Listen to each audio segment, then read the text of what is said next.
What is going on, everyone? Welcome back to the Boys in the Big Apple podcast. Very special guest tonight, and I didn't even realize this till today, but the Yankees are playing the Blue Jays in spring training, so that's going on right now. Donald Stewart will be in shortly, if Lucas sent a link, of course. Yes, I did. But without further ado, let's get right into it. Scott Belford from the Walkoff Podcast, the Blue Jays podcast. Scott, how are you doing today? And tell us a little about yourself and where people can find you. Yeah, good day, gentlemen. Thank you so much for having me. I am based out of Calgary, Alberta, so I am on the western side of Canada. Of course, Blue Jays Nation travels across the whole country, so representing from the west-hand side here. I'm a stand-up comedian, love baseball, just happy to be on the show. Great to have you. So, that's a decent rundown, right? Yeah, that's a good rundown. Yeah. All right. So I'll get started with the first question, and then we'll go into a lot of stuff Blue Jays related, of course, because we're obviously getting to know our rival on this podcast episode. If people don't know already, I run a podcast with a Red Sox fan. So slowly but surely, I'm starting to get to know the rest of the AL East. You're breaking all sorts of stereotypes down, eh? Working with a Red Sox fan. Yep, and I'm going to opening day too, so it's going to get better and better. With that being said, who is your favorite Blue Jays player all time, and what made you become a Blue Jays fan and a content creator? Oh, lots to unpack there. I blame my dad. So I was raised a Blue Jays fan, didn't have a lot of choice in that. And by the time I figured out that I could pick a different team, why would you? Obviously. Plus, I'll tell you, gentlemen, I'm a little bit older than you boys. So I was like 10, 11 when they won the World Series. The Blue Jays won the World Series in 92, 93. So very formative years. I was always a huge Joe Carter fan. Loved John Olerud. Of course, Joe Carter hit that walk-off home run to win the World Series in 93. So that's a pretty memorable moment for an 11-year-old kid. Yeah, that's where I'm at with the Jays. So, to get off, obviously, to go on to a different sort of subjects when it comes to the actual team and the Blue Jays and whatnot. Obviously, I know what Sox fans think of Alex Cora. I know what us Yankee fans think of Aaron Boone. But after Gibbons was fired or retired, as in John Gibbons, whatever the case may be, the Jays hired Charlie Montoyo in 2019, and from then on, he's been the Blue Jays manager. What are your thoughts on him so far? And, how has he done as a manager since then? And how does he in the front office approach analytics compared to the rest of Major League Baseball? That's a really good question. I think this Mark Shapiro and Ross Atkins front office has been very analytically driven. I don't think that they are maybe more than a lot of the teams that are it's front and center, but I think that their analytic department is obviously a very important part of how they view baseball. I think Charlie Montoyo is fine. Is this the guy that's going to take the Toronto Blue Jays to the World Series? I don't know, gents. You got to wait and see, I guess. I mean, there were a lot of mistakes he made last year that rubbed Blue Jays fans the wrong way. But let's be serious. You can go up and down all 30 managers in this league. Obviously, fans are going to have sticking points with every single one of them. Has he won yet with this team? No. So that's what I'm waiting on. Obviously, the Blue Jays made the playoffs in 2020 in that 60-game season where playoffs were extended. Last year, one game out, winning 91 games. Oh, man, that was a rough one. I know you boys watched your team pull it out in that last game of the season, and I had to watch mine blow it. So not even blow it.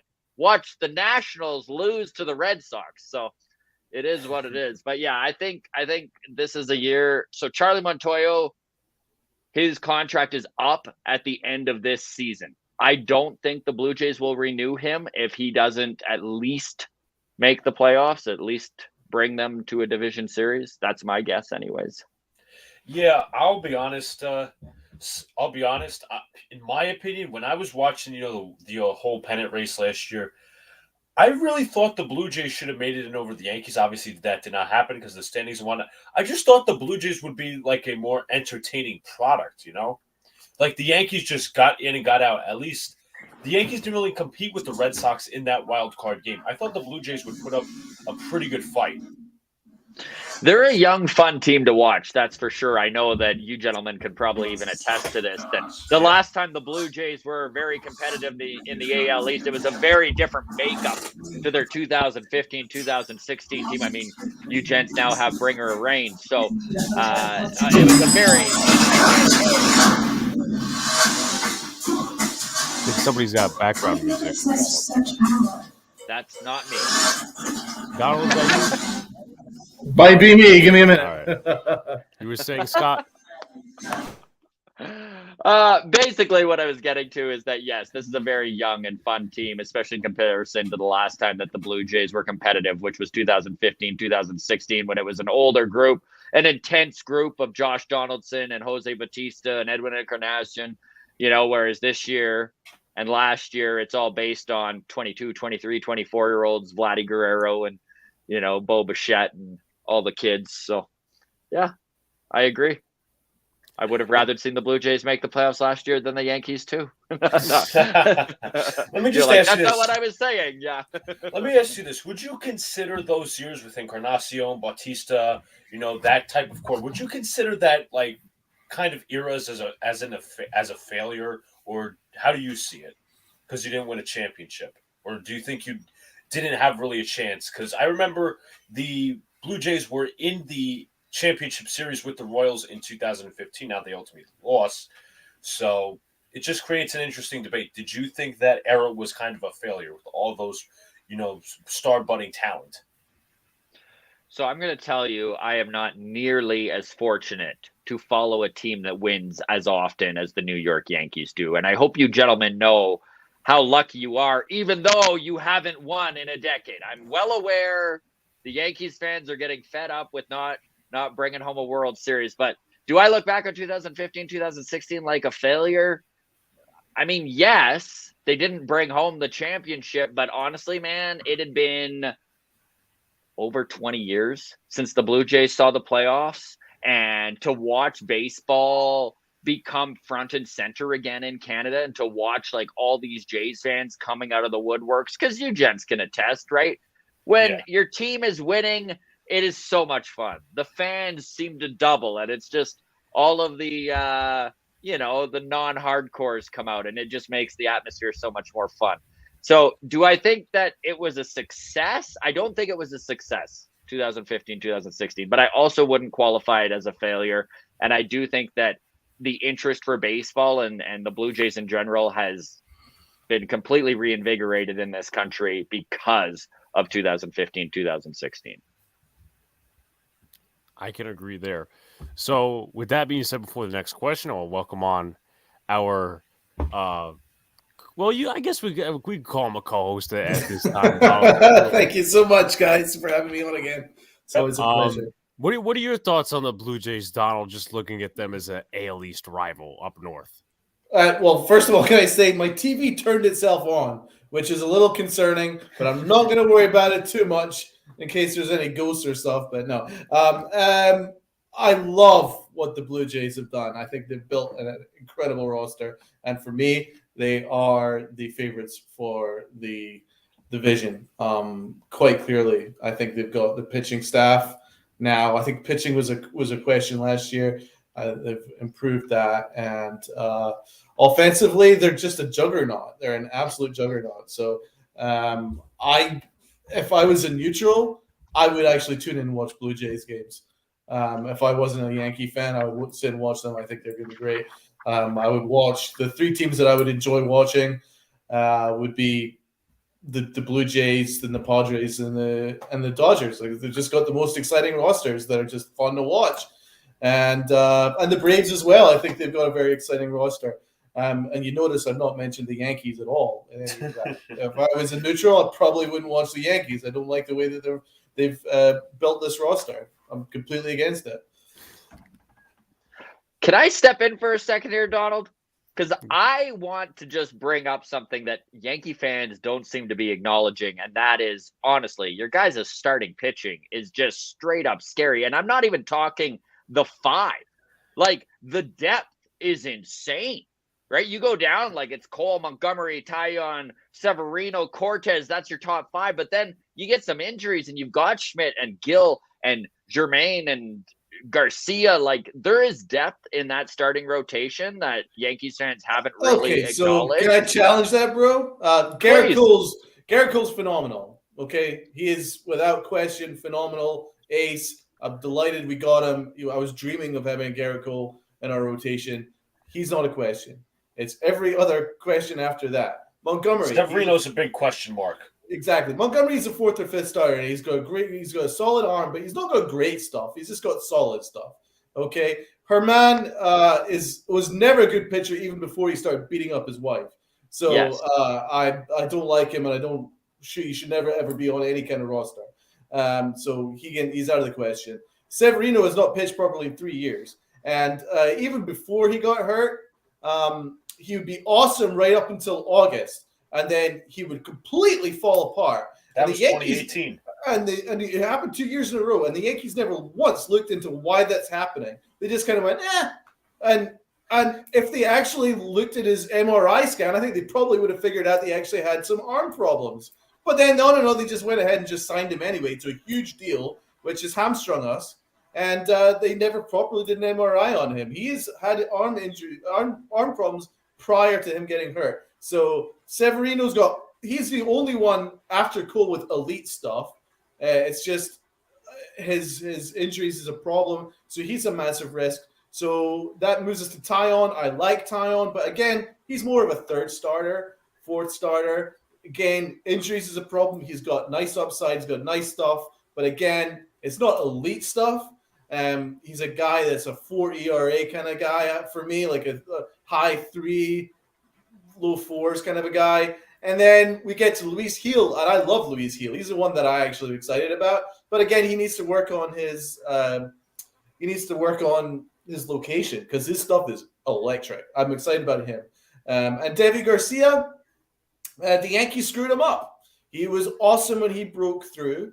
And then the Yankees showed that he didn't have any faith in him when he went into that awful okey-doke playoff game where he only pitched an inning. And then that screwed him up because he was disastrous last year. So he's got nice stuff, and I'm quite excited about. But again, the Yankees don't have a great history of developing anyone. So yes, on paper, it's kind of exciting. But in reality, they don't develop anyone. So I'm not excited at all. It's deep, though. It's deep. Now, listen, I agree with you. The injury problems you guys have had is absolutely insane. In fact, this is a stat I read the other day that, it blew my mind. So if you take all of the Yankees starters, I'm not talking pitching, I just mean, their on-field starters, and average their games played over the last 4 years, as a group, they've only played healthy 71% of the time. To put that in perspective, guys, Corey Seager has played 73% of the time in that same amount of time. So the Yankees have literally been more injury prone than Corey Seager as a team. That's insane. Let me say this. That's insane. No, it's definitely. That's a great stat, by the way. Yeah, I listen. Scary. Scott, get prepared. You're bringing the fire here, bro. Yep. While I do appreciate the compliment from a fellow rival, and I must say, for the last few years, obviously I've been told, oh, don't like your rivals, stuff like that. The one I've most admired is the Blue Jays. Like the Rays, yeah, but they jerk around, the 4 outfielders. I'm not a fan of that. Red Sox always going to be that rival. The Orioles are the Orioles, and then the Blue Jays will be the ones like, hey, listen, they got Vlad, they got Bo Bichette. But I'll take a different route as to why we're not excited about this depth. Is that, as I remarked on another podcast I do called the Twin Bill Podcast, and Luca mentioned because he was on Donald's podcast called Pinstripe Chronicles, that the other co-host said this, is that every starting pitcher that's caliber in the minor leagues, like Clark Schmidt, Luis Gil, those guys for some reason end up not being good in the starter role, but the relief role, they're fine. And the problem is with that is, and I've been saying this, get younger with the relievers. Chapman and Britton make $31 million this year, and we all know how tight the Yankees are with money. They didn't go out and spend on any big stars, but send them. obviously can't sign off Britton. He's on the IL for the whole season. But Chapman, send him to a contender that wants to spend some money. Shots to MH in the chat, by the way. Aaron Hicks, though $10 million a year is not bad by today's standards. That's not a good contract. 7 years. Run the 7-year extension. Right. There's a lot of these other contracts. But just to go back to the bullpen, they have these young guys that are proven. I've been saying for years, put Loaizaga in the closer's role, but they're not doing that. And instead they're, running it back with the same set of arsenal or set of personnel that they have. Yeah, right with now. the guys they're paying tens of millions of dollars a year. That's who they're going with, of course. Yeah. No, I agree with you. I agree with you. Listen, you don't got to twist my arm too hard to shit talk the Yankees. Go for it, bro. I'll be honest, I do not envy Brian Cashman. He's between a rock and a hard place, especially with this Aaron Judge, matzo ball hanging over Yankees land. They have to sign him. They absolutely have to. And it's going to wind up being a monster deal. Can I quickly call timeout? I'm sorry, Scott. Bruce Arians has just retired as head coach. Todd Bowles has taken over the Bucks. Wow. Whoa! Wow. Huh. I didn't mean to get off topic, but that's some legit breaking news now. So yeah. First of all, delight for Bowles. I actually like Bowles. I think he's an awesome defensive coordinator. Don't know if he did a great job with the Jets, but I think Jets fans were overly harsh with him. And so I'm excited to see what he can do with a better roster. So I'm happy for him. And also it's really good that there's more African-American head coaches. It's ridiculous at this point that there wasn't enough. That wasn't any to this point. So I'm delighted for Bowles, and hopefully it works out for him. Crazy news. Now, let me ask about a former Yankee who's trying to make his way onto an MLB roster. And he Birdie! Tell me you're talking about Birdie. Yes. Injury-prone kind of first baseman, didn't live up to hype with the Yankees. They cut him, I think, after 2019, which I believe was the same time they cut Jacoby Ellsbury finally. But, what actual chances does he have of making the roster at this moment? I mean, the fact that they have expanded rosters to 28 guys to start the season is definitely good news for Bird. The fact that the Jays need a left-handed bat off the bench is great news for Bird. And the fact that he's been hitting all spring long, he's starting to get some attention. I mean, the rumors are starting to surface that, he'll be that lefty off the bench. I think it's a pretty good shot. He'd need to either get injured or really dive off in the next 10 days, I think. How would you assess him? How would you assess him, and how did you Blue Jays fans like him? So at first, when they signed him, I honestly was just like, okay, this is a lockout move. This is a move that anyone on the 40-man roster isn't going to be able to play baseball. They're expecting an extended lockout, and they need somebody to sign a minor league contract and play AAA. That's honestly what I thought of Greg Bird when they first took him off of waivers. Yeah. Now that I've seen him play a little, and honestly, it took me a little while to get that. I know he hasn't even been with the Yankees for a while, but just that Yankee bad taste out of my mouth, and I was just the preconceived notion as well, because he was a failure with the Yankees. So yeah, continue. He was, exactly. And he hasn't been able to stay healthy his entire career, and he's 29. And at 29, it's hard not to just look at the back of the baseball card and be like, this is who you frickin' are. So I wasn't overly excited. I didn't look too much into it. I hope it would be a really cool comeback story if he manages to pull it off. I mean, Vladdy Guerrero Jr. is at first base, so he's not knocking him off, but if he can put up some productive hits as a lefty, and I don't know, we'll see. We'll see if he even makes the team, but I hope he does at this point. Maybe he's just depth at this point, probably. That's all he is now. Bench. Oh, for sure, he's just depth. Yeah.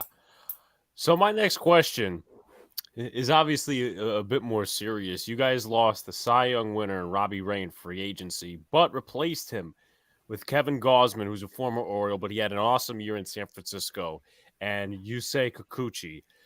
Thoughts on that process, losing Ray, getting those two, and also in terms of the pitching staff in general, how have the developments of Alex Manoah and Pearson have come along? So Blue Jays starting pitching, if we were to just rewind 1 year from today and you were to talk to me at the start of the 2021 season, I'd be panicking. I hated our starting rotation. I didn't like how they had set it up. I was all worried. But yeah, Robbie Ray, they managed to get him on track. So our pitching coach, Pete Walker, has just this innate ability to pick up on things that guys are doing that others haven't noticed. I know even when they picked up Jose Barrios off the Twins last year, number one, they gave up our number one and our number three prospect overall. And that's a move you don't normally see, right? For a rental guy. And then they managed to lock him up long-term.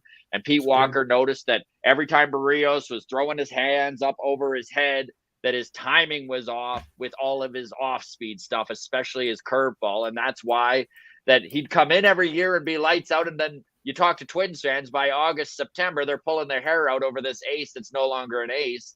And Barrios has looked amazing. So Robbie Ray was an $8 million 1 year contract that Ray just bet on himself, and it worked out, gents. Like, I mean, he found it at 30 years old. We just talked about the back of the baseball card, and when a guy hits 29, and Robbie Ray managed to, like, kind of, you know, shake off that old stereotype. Good, best of luck to him in Seattle. I think Kevin Gausman's just as good personally. I don't know if I'm just being a complete homer here. I love his splitter. I love the way he attacks the game, the amount of innings he gets every single year, the fact he stays healthy. That's massive to have a horse at the top end of your rotation.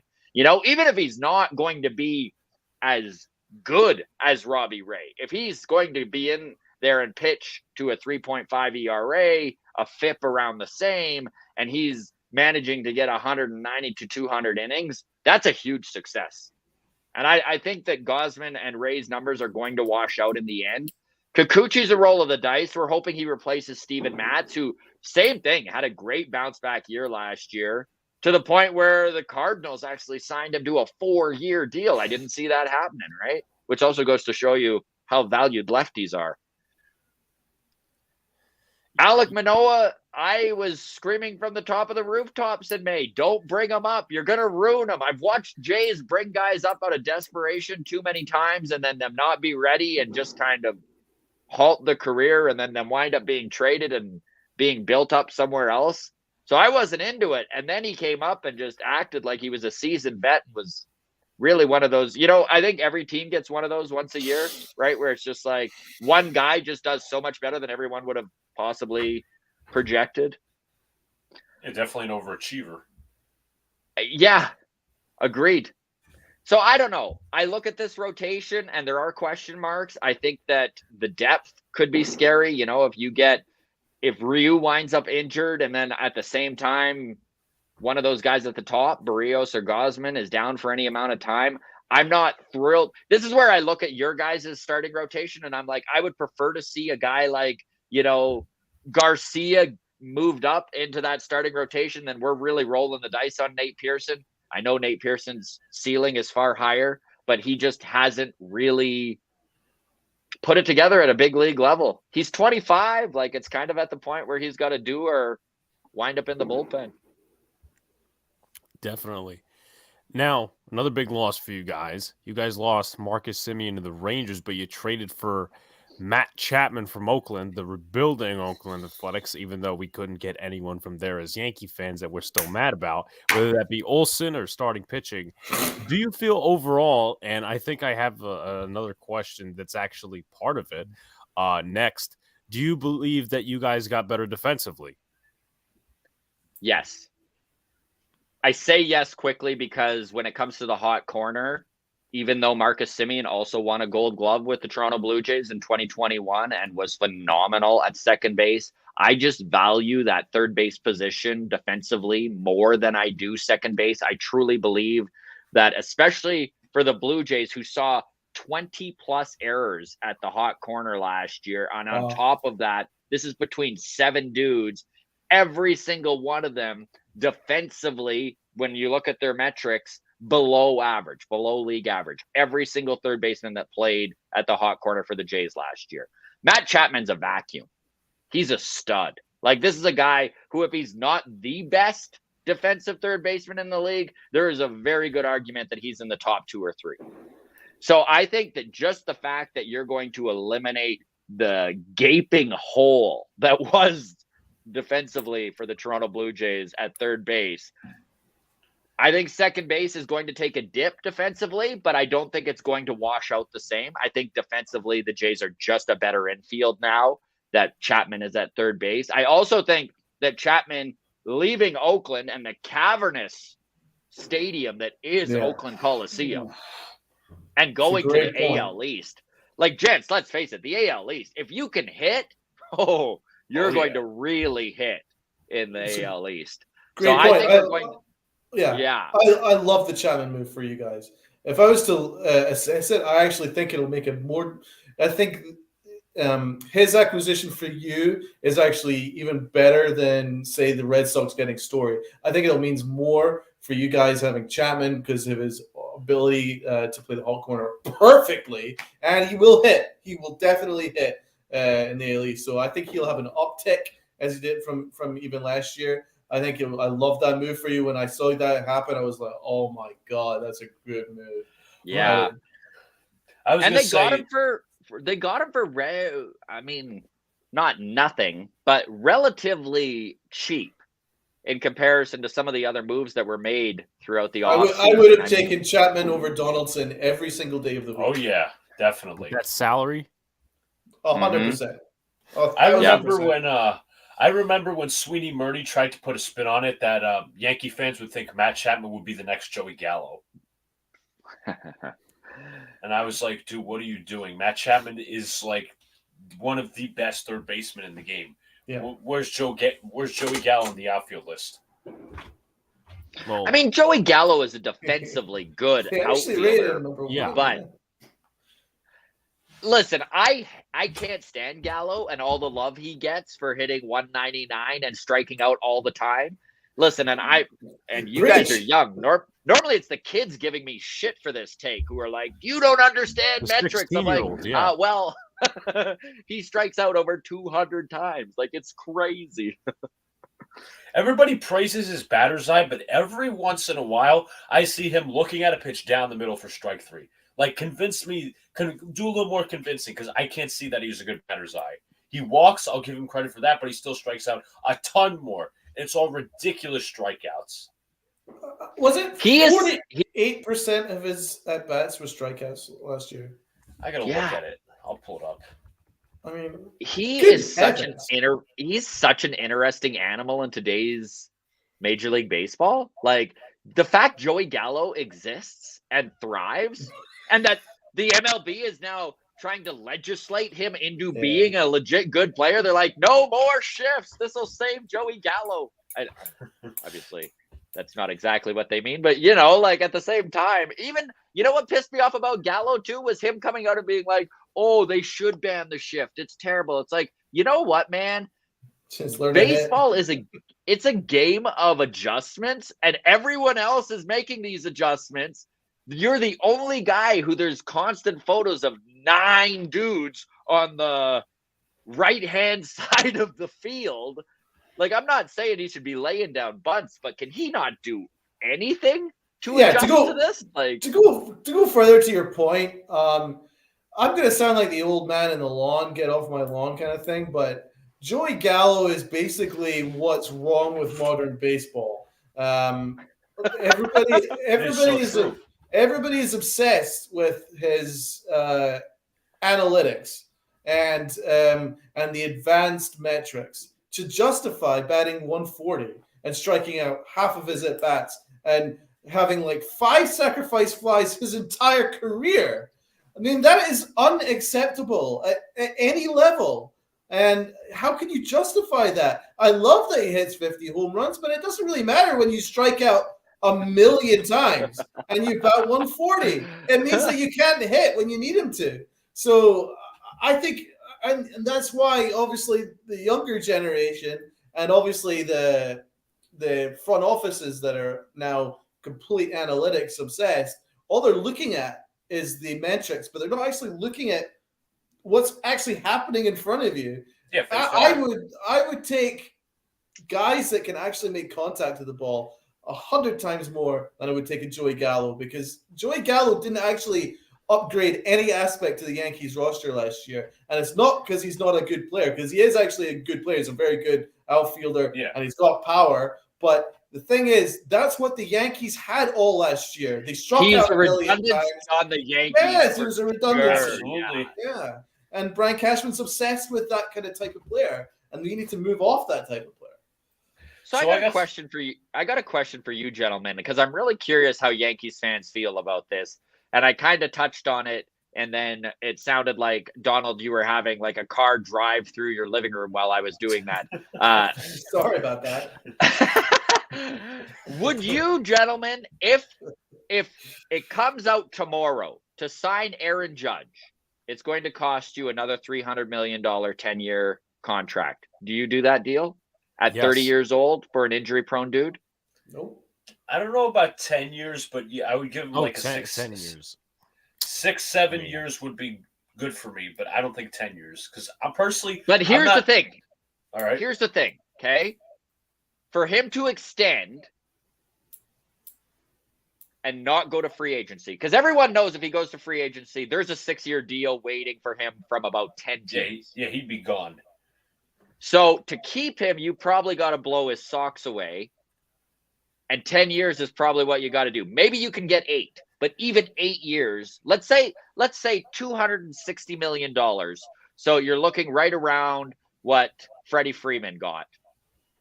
Do you buck up and do that, knowing that he also is a little bit of a redundancy, especially considering you already have Stanton, who plays a lot of DH? And listen, I'm not even comparing Stanton and Judge for outfielders. Obviously, Judge is a far superior outfielder, but he's 6'6". Big bodies break down. I mean, my God, he's 30, and that body's broken down 1,000,000 times already. So I just really, and I was interested to hear both you, Luca, and you, Alex, both of you be like, yeah, absolutely, we lock him up. But man, like, this is you. I just listened to you all complain about the fact nobody was gotten this off season, right? That they didn't go spend money, but that's because of 30-year-olds locked up for $300 million deals. Yeah. Better be. I mean, it's a great question. Okay, where are you guys at on it? Well, I'll start.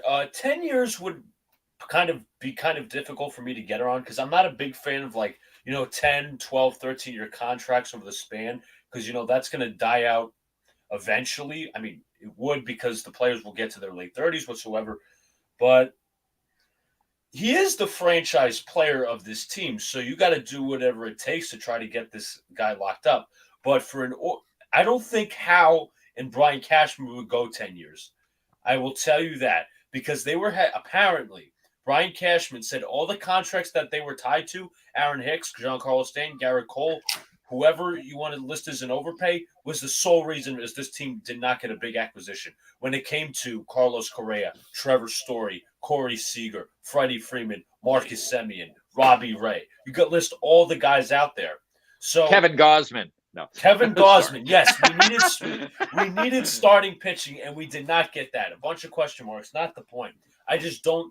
I understand what it takes. It would. Yes, I agree with you, Scott, that we would have to, surprise him with an offer, because a lot of teams out there would offer 6, 7 years, as you said. But I'm hesitant towards a 10-year deal. But if that's what it takes to lock up your franchise player, I would get around it. But I just don't know if Hal Steinbrenner and Brian Cashman are giving him that money and locking him up, because of all those. They're going to use the excuse, all those contracts. Meanwhile, Brian Cashman can be the one moving those contracts. Alex?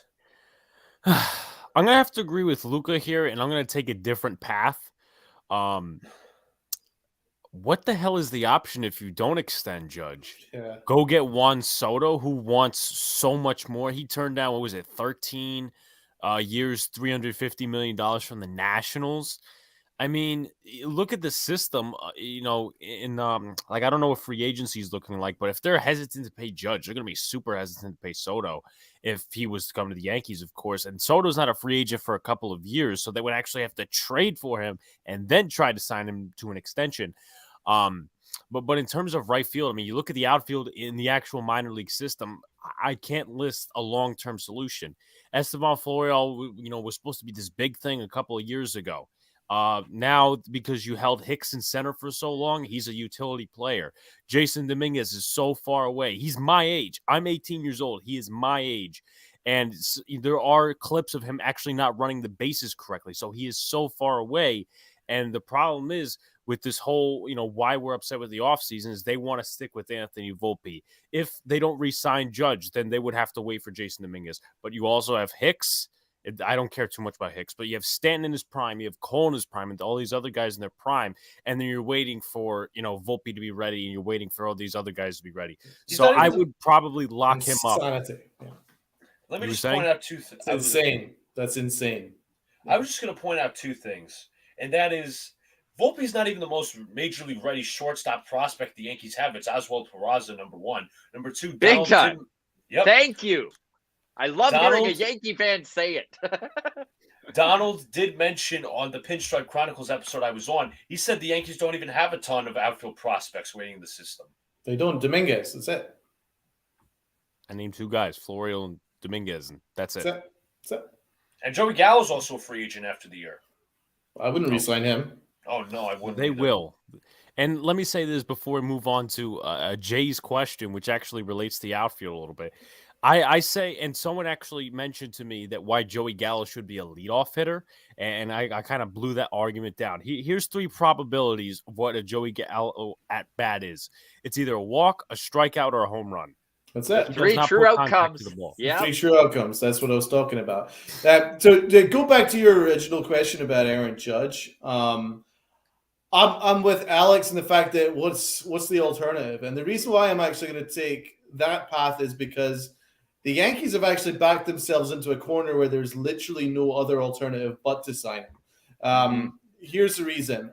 First of all, they did nothing in this offseason at all. And it's mostly because Brian Cashman just said right there the other day that Hal Steinbrenner's put it on him that they're keeping their ink dry in order to give Aaron Judge his contract. So there's now no leverage in negotiations between him and if I was Aaron Judge's agent, I'd be like this. Because honestly, the Yankees there's zero leverage. The Yankees have basically packed themselves in a complete corner here going, our owner has mandated that we have to sign him. So if I was Aaron Judge's agent, I would be riding the Yankees like Seabiscuit. And deservedly so, because he is the franchise player. He's the one that sells the jerseys. And they've got an actual part of the stand named after him. Exactly. Out loud. So there's literally no other alternative but to sign him. But I'm also going to take another path here as well. Do I think that we should be giving him major years? No, because A, yes, he breaks down a lot. And B, here's what's scary. He had an MVP type year last year. If you could have dreamt up a year for Aaron Judge, it would have been what he gave you last year. He gave you everything you could possibly want. And guess what it led to for the Yankees? 0. We barely made the playoffs. And it wasn't his fault. But the thing is, he's not moving the needle that much. Like Freddie Freeman, he moves the needle for the Braves. He moved the needle for the Braves. He was a winner. He was a champion. And you could ride him all the way to a championship. I've not seen that from Aaron Judge. And that is not to disrespect Aaron Judge. And I know it's a hot take, and I'm sure there'll be fans going, what? But it's actually kind of fact, because he's not actually had that many huge moments where you go, that's Aaron Judge. You've actually had more moments from Giancarlo Stanton where you go, wow, that was clutch as hell. And he's clutcher in the playoffs than Aaron Judge. And that's a cold, hard truth. That is a cold, hard truth. So that's why I'm worried that if you give him everything, I'm a little, but they also have no choice but to do that. So it's kind of, I can see both point of views. So I'm going to go with Alex and just say, well, we have to sign him, but B, the Yankees have left themselves with no alternative, and they should have signed him years ago. Instead of giving Hicks his stupid contract and Severino's contract, you locked down that your franchise player. You would have gotten him for a hell of a lot cheaper than what you're going to give him now. And you also would have some money this offseason to go and get a better team around him. Because Aaron Judge is a guy where you need a good team around him in order to succeed. He's not a guy that's just going to carry you all the way. That's my opinion. Yeah. I've got a quick note. I found this on Twitter.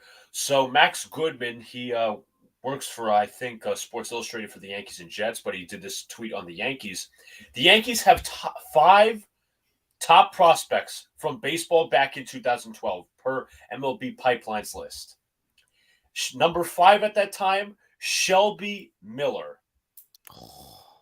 Number 8, Jamison Tyone. Number 11, Garrett Cole. Number 12, Jesus Montero. Obviously not with the Yankees now. Number 13, Manny Banuelos. Talk about just irrelevancy, should I say. Not that Cole's irrelevant, but not that Garrett Cole's irrelevant, but just like, oh my God, what a blast from the past. Very good note there. My next question relating to the Jays is, obviously this also revolves around their offseason. What did you think recently of the Jays trading Randle-GajovichProtich for Raimel Tapia from the Rockies? I mean, we traded our 4th outfielder for their 4th outfielder. Wasn't really a sexy or exciting move, although this does kind of go back to what we were talking about just with the redundancy of Joey Gallo. So Randle-GajovichProtich was very much a redundant piece in this Blue Jays lineup, a lot of strikeouts, a lot of power, right? This is a guy who didn't get a ton of at-bats, hit closer to the 7, 8, 9 in the rotation or, in the batting order. He was a frustrating dude. Mr. April, if there ever was, and he was a Yankee killer. So I did love Randle. He just, for whatever reason, had his big games against the Yankees and in April and May. But that's a very frustrating dude to live with when it's September and you're playing the Red Sox, let me tell you. Okay? Like, he was a guy who just, he would strike out in the biggest moments. So they went out and got Raimel Tapia out of Colorado. This is a dude who profiles completely opposite of Randle. His ground ball rate is almost 70%. I mean, his contact rate is 83%. He's one of those guys that isn't what baseball players are anymore. He's not a guy who hits for a lot of power. He doesn't get on, his on-base percentage is average. So for a guy who makes that much contact to not get on base quite as much as maybe you would hope he would, he's a 4th outfielder. He's got speed. He plays left field well. Is it an increase in what, like, is it better than Randle? I don't know. I feel like it's a sideways move. It's one of those weird moves that happens. And everyone was like, oh, it's Randle-GajovichProtich's contract. That's what they're getting rid of.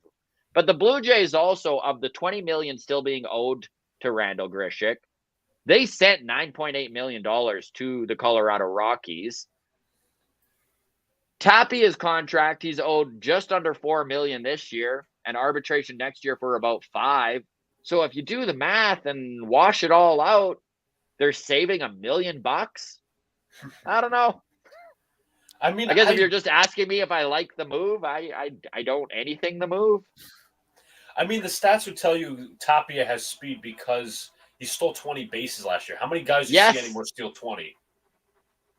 Yes, so he does profile far differently than Randle does, and he's a guy that definitely, especially with knowing that this ghost runner shit is going to continue to go on. God.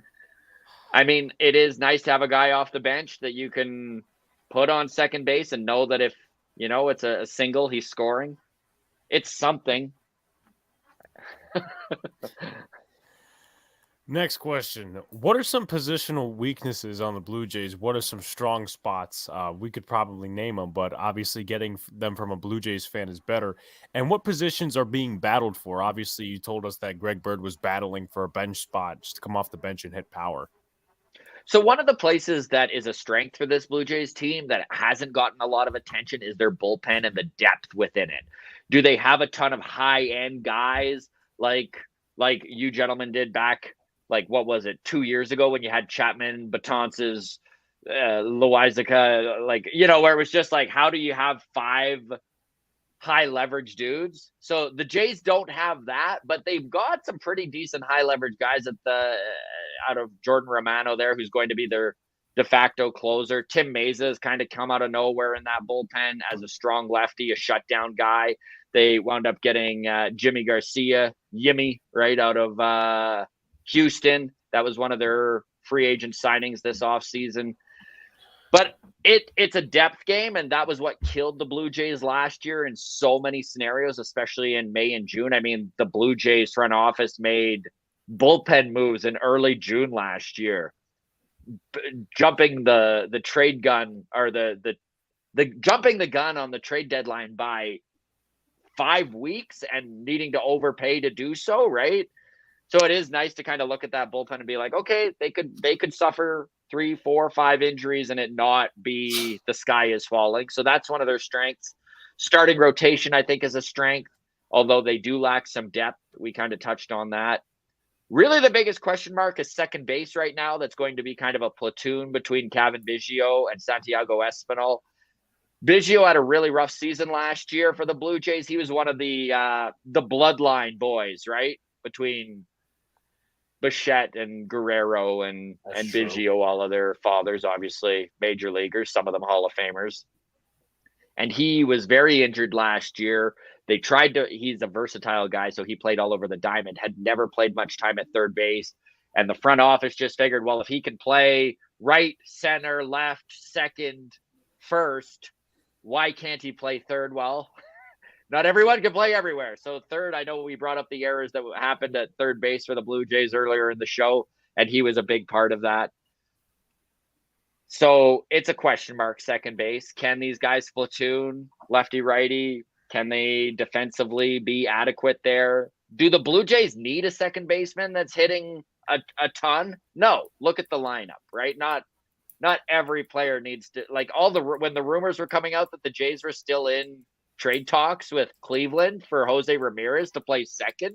And this was only like 2-3 weeks ago. I was like, what is happening? Like, we got Matt Chapman and they're going all in. But of course it didn't happen because this isn't MLB The Show. So it is what it is. Let me ask you another question. This one's been stumbling upon me for years since I had one of these guys on my my fantasy baseball team. And I also saw a Blue Jays blog today that was like, oh, they're going to carry 3 of these guys. How do you view the catcher's position for the Blue Jays? Reese McGuire, Danny Jansen, and Alejandro Kirkin. I've seen Jansen's numbers where he's not great offensively. Does he make up for it defensively? So Danny Jansen, it's interesting. So I run it. You guys kind of did the intro off the top there. It's called the Walkoff, and we're a Blue Jays focused podcast. Yeah. And we had some former catchers on the show, and it was really interesting to hear these old dogs talk about how much experience it takes to be a good catcher. Like that, it literally, to be an everyday catcher and call a good game, it takes 4 or 5 years of experience. And Danny Jansen is just going into his 5th year now, and he really showed some life at the end of the year in 2021 with his bat. He was a dude who had a ton of hype, and I'm sure you gentlemen have run into this with the Yankees, where if a guy has a ton of hype and that spotlight is on them, that sometimes they buckle. And I feel that that's kind of what happened with Danny's career over the last few years. And so I'm expecting big things out of Danny Jansen this year. I do believe he's an everyday catcher. I do think he has offensive upside. I don't think that his numbers are quite as bad as they showed last year. I mean, if you just took, I know you can say this about anything, but if you just took Danny Jansen's numbers away for April he was an above average offensive catcher last year for the rest of the year. I know that's not how numbers work. So you can just mock me after I leave about, oh, he's talking about what if we could take these numbers and get rid of those. But I do think he's an everyday catcher. Personally, I think Reese McGuire is kind of the guy on the outside looking in. Kirk has a much higher ceiling. He could be a guy that might be packaged in a trade if that's something the Jays are looking to do come the deadline. That being said, I think Reese McGuire they're going to carry 3 catchers until the rosters shrink, and we'll see what happens then. Reese McGuire is a lefty bat, and lefty bats is something that this Blue Jays roster is lacking. Well, we can even rewind a little here and go when you asked me their downfalls, their Achilles heel on this Blue Jays lineup. It is that they lack lefty bats also. What I will point to as a difference, though, is that we had the same problem at the beginning of last year. The difference is that you guys have productive righty bats. We didn't. And to supplement, we traded for Rougned Odor, which was horrible. Traded for Joey Gallo, horrible. Rizzo's been okay, but he's getting up there in age and all that stuff. But just we weren't producing as an offense. Meanwhile, you guys got Vlad, you guys got Bo, you guys got a lot of the other guys in terms of the bloodline, like you were talking about. My next question is, who do you see as now? Obviously, once again with this offseason, and kind of like Donald said, he views you guys as the AL East favorite. Who do you view across the league as potential threats in the AL East, let alone the American League? And if you have a prediction, where do you see the Blue Jays placing?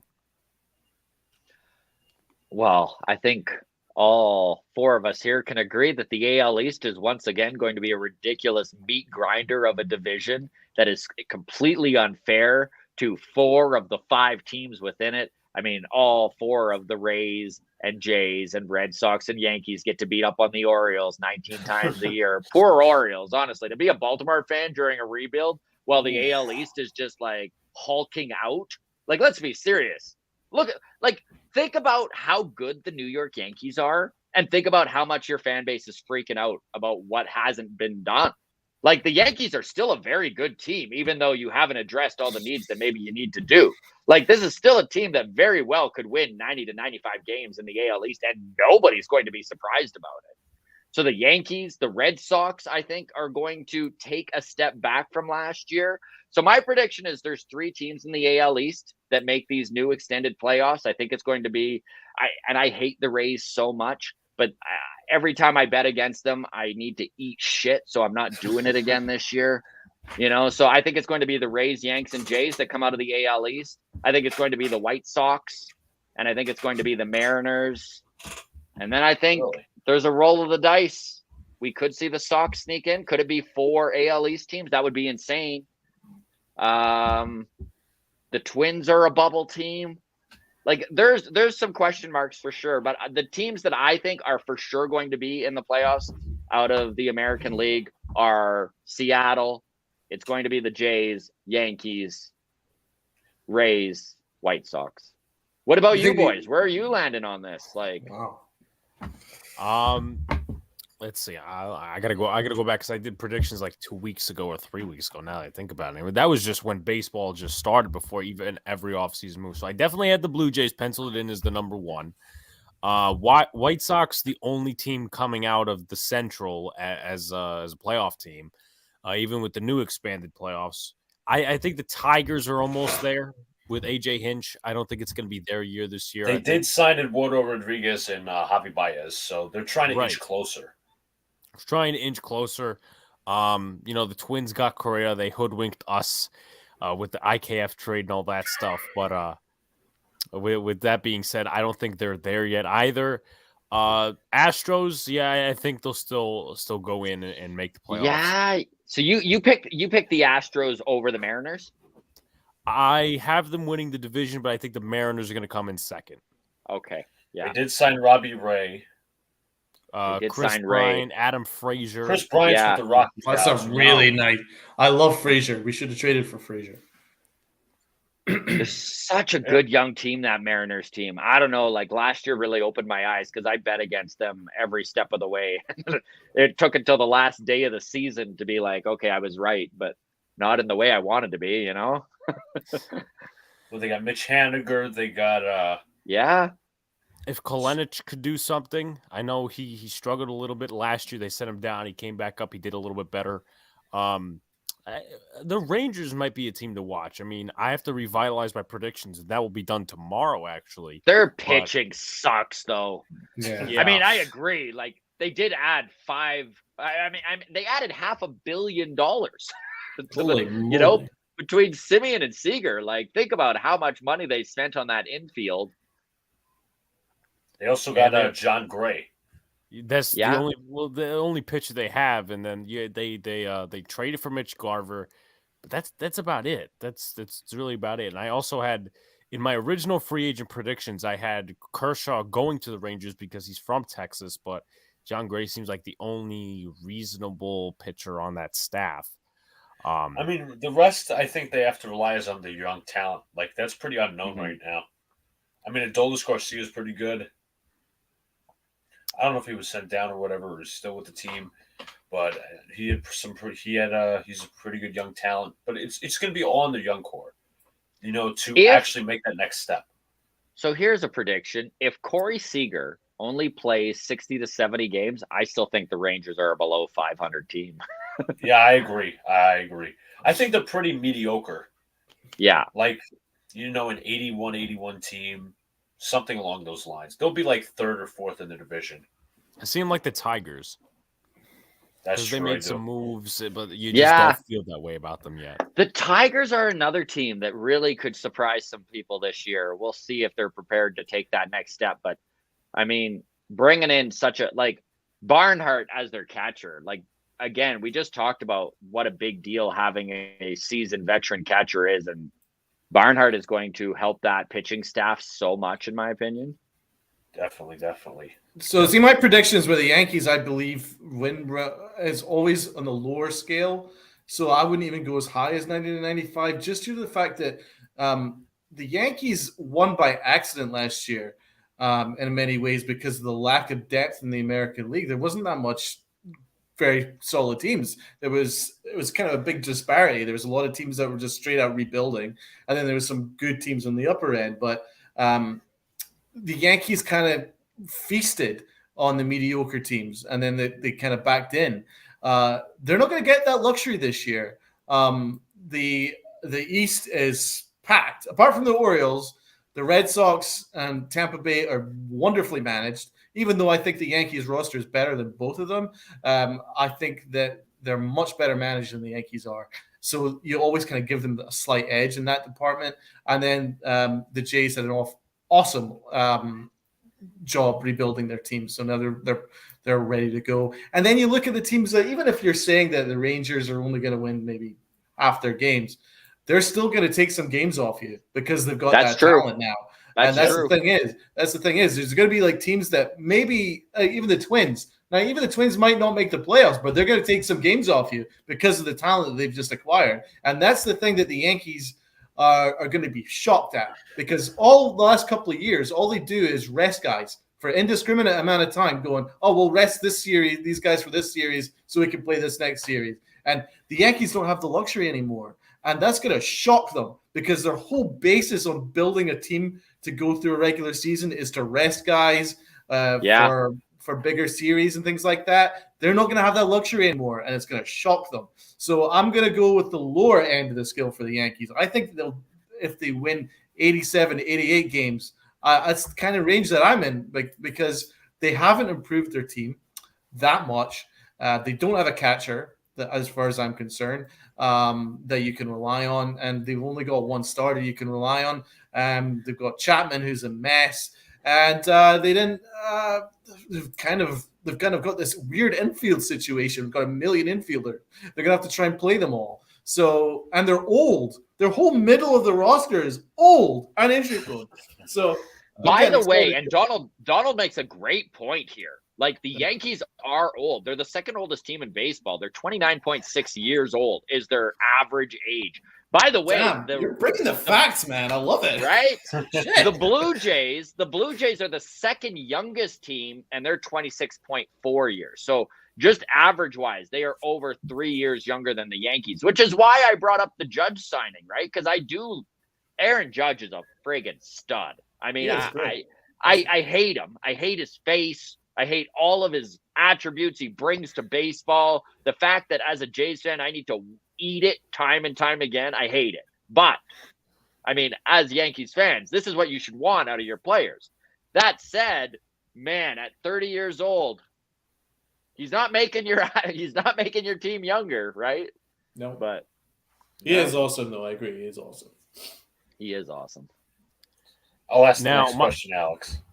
Well, if you let me get to it, what do you see as an opening day lineup for the Blue Jays this coming season? I think Springer's going to lead off. I think we're going to see some sort of combo of either Bichette, Vladdy, Teoscar. I mean, Teoscar Hernandez is, you guys might disagree here, but he's a superstar. He is a guy on this Blue Jays team that gets overlooked nonstop because he's playing on this team with guys that are generational talents. Like if you look at Teoscar Hernandez's numbers over the last few years, 30 home runs every single year. He hits 300.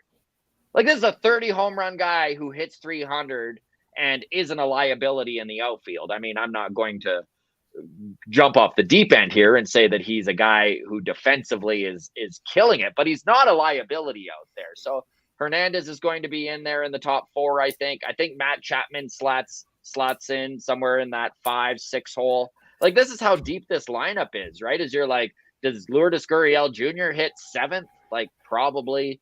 Then Cavan Biggio slots into that 8 hole. And then Danny Jansen as your catcher slots in at 9. Like it's a deep lineup. Offensively, I'm not worried about the Jays. Where the Jays are going to, knock on all the wood. If there's any problems, it's going to be injuries in their starting rotation. But I mean, again, we can say that about 29 other teams. So I was going to say Teoscar Hernandez, I think, in my opinion, is pretty underrated. Because you said that there's a bunch of generational talents in your lineup. You got Vlad Guerrero Jr. I mean, Biggio, I think, is looked high upon by outsiders. I'm not sure. Bo Bichette, obviously. Yeah. But I'm going to get into the next question. What were your emotions when you went through this rebuild and these prospects were coming up? Like Vlad was coming up. He was going through his growth spurt. Bo Bichette, Cavan Biggio. Did you see a lot of hope for the future when they started to rebuild? So rebuilds suck, right? And absolutely, 2018 was a dark year for Blue Jays fans, especially considering, and this is a cautionary tale, by the way, for Yankee fans, because it could happen. I mean, you guys are old too, but like this was the thing, is that 2015 and 2016 was built on the back of 35-year-old Jose Bautista, 34-year-old Russell Martin, 33-year-old Edwin Encarnacion, 30-year-old at the time Josh Donaldson. Like it flipped quick. They went from the ALCS losing that championship series in 2016 to a below 500 team in 2017 to literally stripping right down in 2018. So it hurt, and like Cavan Biggio got a call up mid 2018 and it was like, okay, this is cool. Bichette and Guerrero wound up making their debuts in 2019, which was cool. And then COVID happened.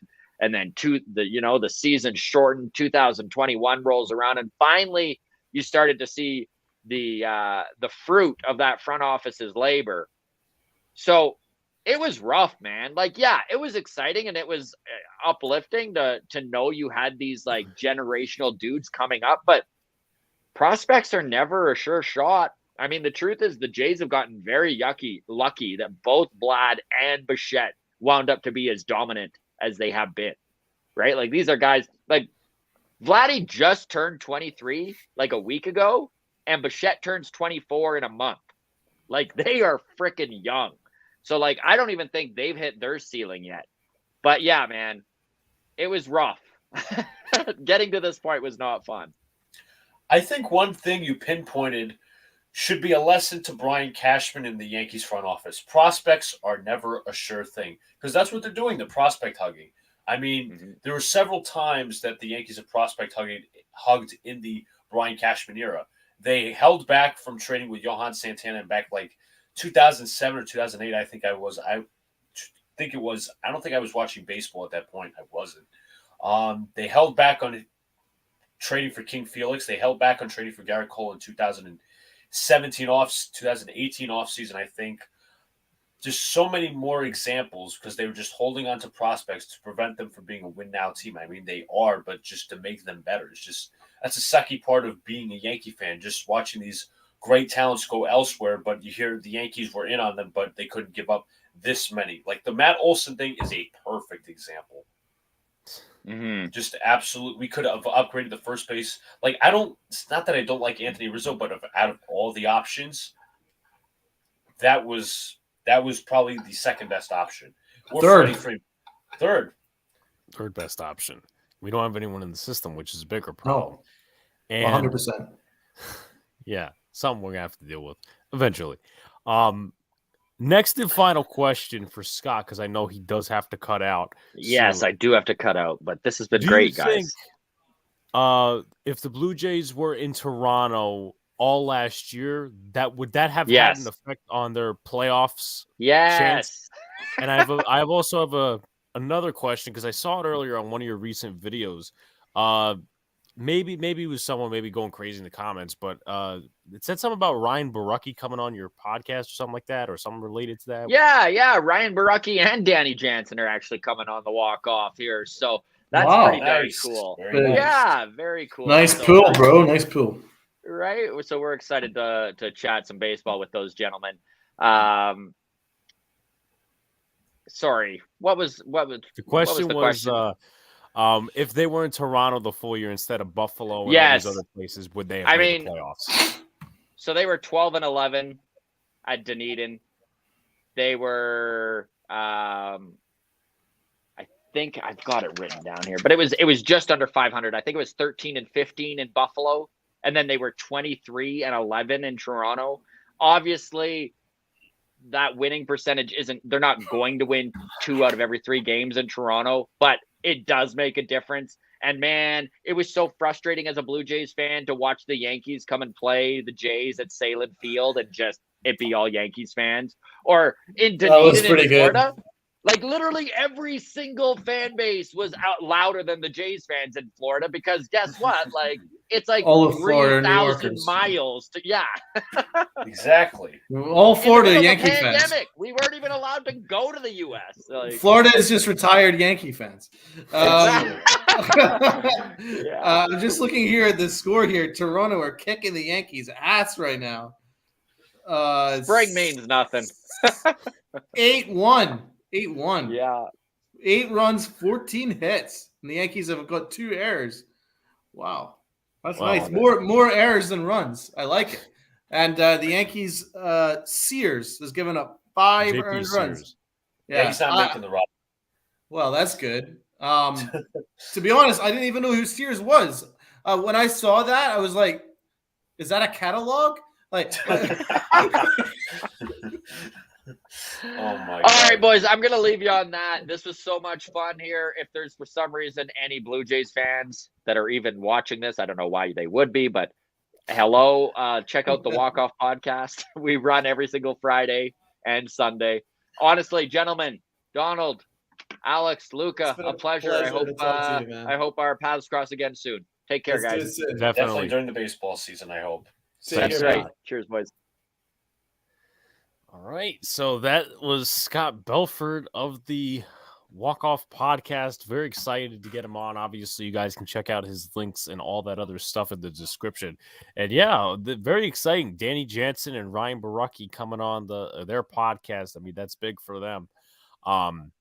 With that being said, Luca, I know you wanted to discuss something in terms of a team that's playing right now and that's not the Yankees and all that stuff. Yes, the Knicks are playing right now. They are down 91-83 the Charlotte Hornets. Hornets are the 9th seed in the Eastern Conference, I believe. And we got some news yesterday from an unconfirmed source. Craig Carton was the one to break it. Julius Randle apparently, after the win against the Bulls, went to the front office and requested a trade. Now, I don't believe Craig Carton personally because I think his sources are false. and just narrative bullshit. But Mark Berman did write that Julius Randle could force his way out a la James Harden, and apparently he gets dressed in a different part of the locker room from everybody else on the team. So, Donald, I want your thoughts on this. I believe every word of it, purely because if you listen to the way that Tom Thibodeau answered all the questions, there was not any point where he said no. It was like he was just trying to skirt around the issue, going, "I love everybody. I love everybody." Right? That's not your question, bro. Did Randle put in did he put in a trade request? I love everybody. And it's just sort of like, all right, clearly there's something wrong here. Clearly there's an issue. Julius Randle, he's a big crybaby. He is a complete, total crybaby, and I've got zero sympathy for him. And I know there's some fans that actually have sympathy for him. Yes, there are. I've checked out the Twitter timeline. I'm like, oh my God, why? Exactly. And the thing is, I don't put any blame on the Knicks fans on this at all. Basically, Knicks fans are very discernible. They love effort. If you give 120% on the court, they will love you, no matter your ability. I mean, they absolutely adore Frank Ntilikina, who sucks, but he always gave it, right? And they fall in love with him, right? Obi Toppin is not actually as good as Julius Randle, but he always gives it. Every single second he's on the court, he busts his ass. And Knicks fans fall over themselves loving this guy, right? Julius Randle has loafed around. He's cried. He's picked fights. He's stormed off. And Knicks fans are watching this going, right, we've given this guy a max contract. And this is how he's behaving? And you have to just, Knicks fans started to get at him a little bit, going, chanting Obi Toppin or chanting RJ Barrett. It's meant to be a little boost at you. It's meant to be a little bit like, wake the fuck up. Excuse me. You know what I mean? And it didn't resonate with him. And I've said it all year long. Randle is a sabotage. He has been sabotaging this entire year. This team is not nearly a bad enough team not to be a 10th seed. They should be a 10th seed. They should be a 10th seed.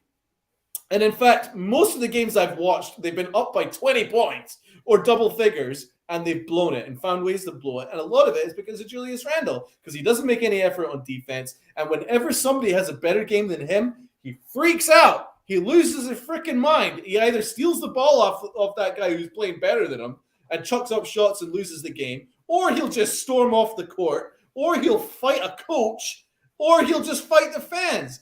The season or the rest, and the season ended when he sabotaged RJ Barrett's game.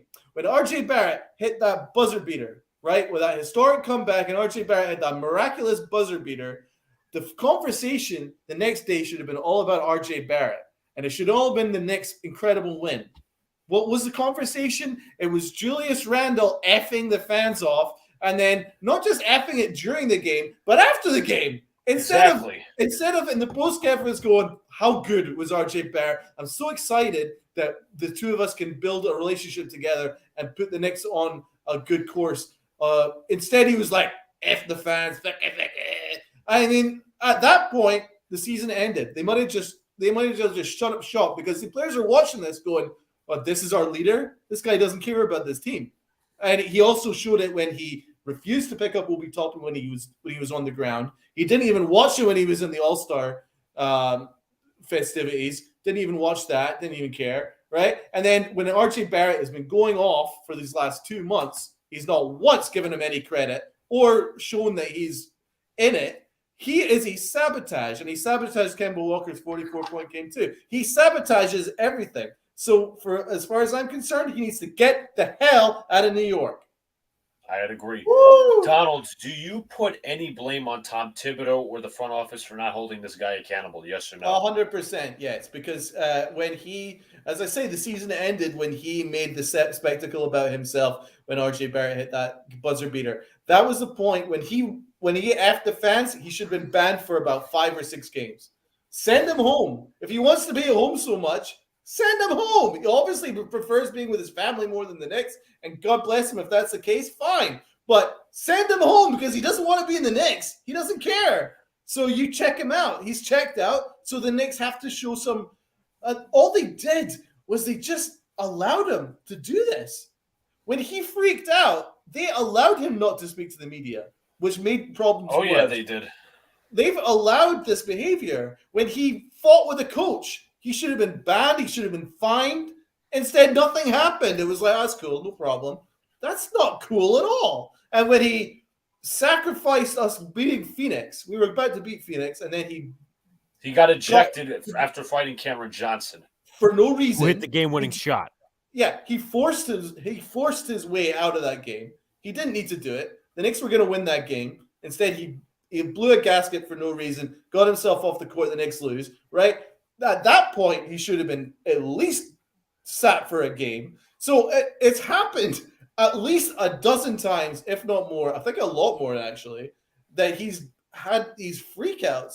And the Knicks front office and Thibodeau has just been like, "Oh, that's cool. Just play me whatever you want, or just care whatever you want." And they've put themselves in this corner. And now I think I saw Stefan Bondi tweeting it. He's like, let me pull up the tweet specifically. Now, I do agree with you, Donald. Knicks need to hold Julius Randle more accountable. I completely agree with that. So there was a certain tweet that Stefan Bondi made. It was regarding the whole Julius Randle thing. He's like, it would be kind of a bad move if the Knicks traded him because you would have to attach assets to him. But here's my thing. Just admit that it's kind of like what the Knicks could have done at the deadline with their trading their free agent acquisitions like a Kemba Walker, Evan Fournier, whoever. It's essentially what the Knicks would do if they are trading Julius Randle in the offseason. Essentially what you're doing is you are admitting you are wrong. You admit that, and you also admit that this guy was a locker room cancer. He's going to stunt the development of the players and all that. So why is it such a bad trade? Obviously, yes, you got to attach assets, but that's unfortunate. Julius Randle's also worked himself into this corner where his value might, if he wants to be out, if he wants to get out of New York, what's his value? What is his value when it comes to being traded? Because great question. You are going to have to attach assets. That's probably the most likely cause or the most likely outcome. So it's going to be interesting, this whole scenario. I think it's addition by subtraction for me. It is. It literally is. Obi Toppin is not the player Julius Randle is, but you know what? Something that a lot of people point to when it comes to his defense, it's not about the fundamentals. It's all hustle. It's all athleticism. He's putting. Remember, Luca, when that guy went into the paint when we were at the Knicks game, and then he just I would assume I think it was mid first quarter, Donald. It wasn't even mid first quarter. It was the beginning of the first quarter. He just stood and it was like, "Oh, come on." I would assume just got a nice pass across the middle, laid down for a dunk, I think it was, and Julius Randle just stood there like this. I started swearing off the top of my lungs. Alex and my friend there were too, and we obviously there were Knicks fans cheering alongside us during the game. Obi Toppin, bring Obi in, all that other stuff. We weren't afraid to cheer that stuff. And you would have had to have restrained me from the court after I watched that. I mean, it was like Ole. It was like, "Hey, bro, do you want a free basket? Here you go." I would have gone freaking nutso. So it's just as well I was only watching it. Oh yeah, definitely. And you said that Knicks fans feel sympathy, and I gotta agree with you, Donald. I don't get why, because he worked himself into this corner. Yeah, everybody's like, "Oh, he might have a mental health issue or whatever." You know what? That's his thing. And the thing is, if he did have a mental health issue, it's not like it doesn't look like his teammates are too sympathetic towards him. Not that they're sensitive. I'm not criticizing them, but it looks like it's not a mental health thing. It's him getting his own head, number one. Number two, it's him being a bad teammate and the no effort thing. And his teammates do not respect him as a locker room leader. He's not that. They're picking up on it. There's been points where I've seen RJ Barrett kind of look at him like, "What a dick," you know what I mean? I mean, you can see it, and he obviously has an issue with Obi Toppin. He's got some sort of weird issue with Obi Toppin. Everybody loves Obi Toppin except him because he views him as some sort of a rival. Because he doesn't even care about him as a teammate. It's just like there's times where Obi Toppin goes to high five him, and Randle just looks at him like, "Oh, he's a piece of shit," and I just think that he's just a bad teammate. I don't think any of this to do with mental health, because people that suffer from mental health, and I know it very firsthand, they show care. They want to do right, but there's maybe something that's maybe stopping them. But they go and make that effort to show that they're just not being a bad guy. It's just something that maybe there's a problem with, or something going on in the background. Instead, he's hidden from the media, and he's loafed around the court. He's started picking fights for no reason with his own teammates and with refs and anybody he could possibly find, fans as well. He could honestly pick a fight with an empty room, Julius Randle. And that has nothing to do with mental health. That's an anger problem. Exactly. He has serious anger issues. Serious anger management he needs. Now, Bondi, I pulled up the thread. Bondi deleted his tweet, but I do remember what he said. He said the Knicks will be essentially salary dumping Randle's contract. That's not a good trade. And people in this thread like me, I'm like, he's a locker room cancer. You might have just to do big contract for big contract at this point, like to take on a Harrison Barnes or something like that, an Eric Gordon or whatever.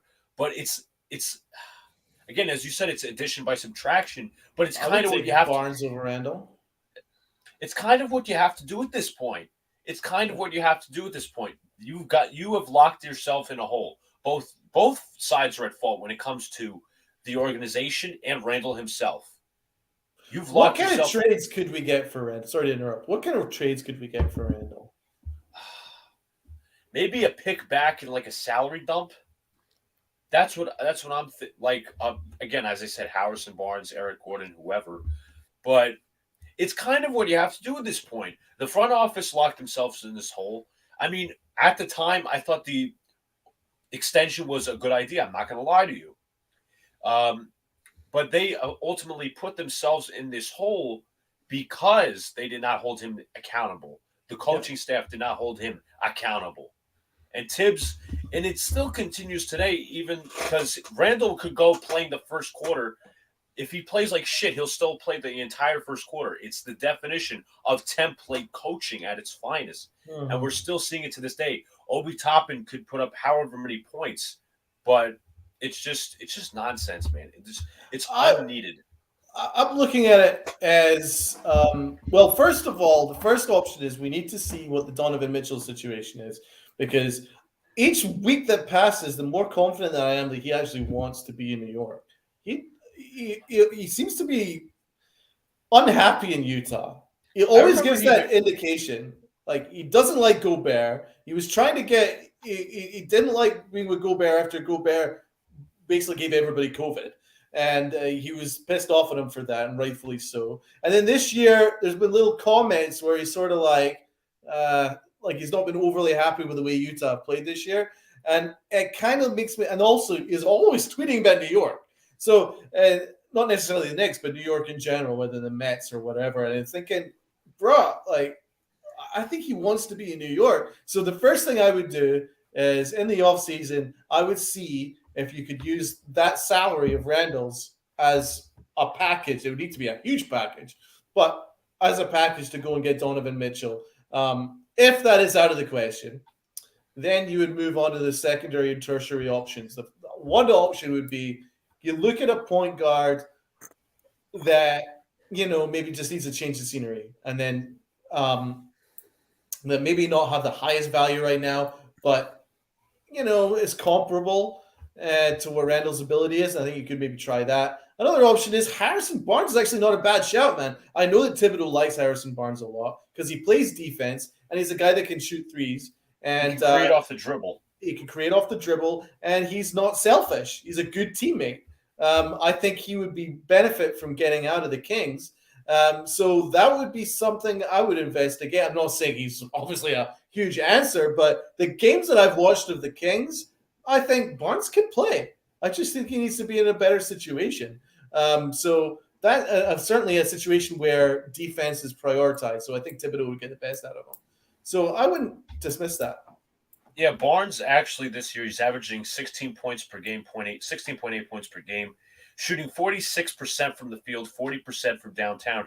I mean, he just brings shooting. And you said he plays hard on defense. And he has some, even though he isn't this has been years and years and years since this happened. He's kind of has a winning pedigree. He won the championship with the Warriors. Crucial piece. Didn't Harrison Barnes hit that crazy buzzer beater?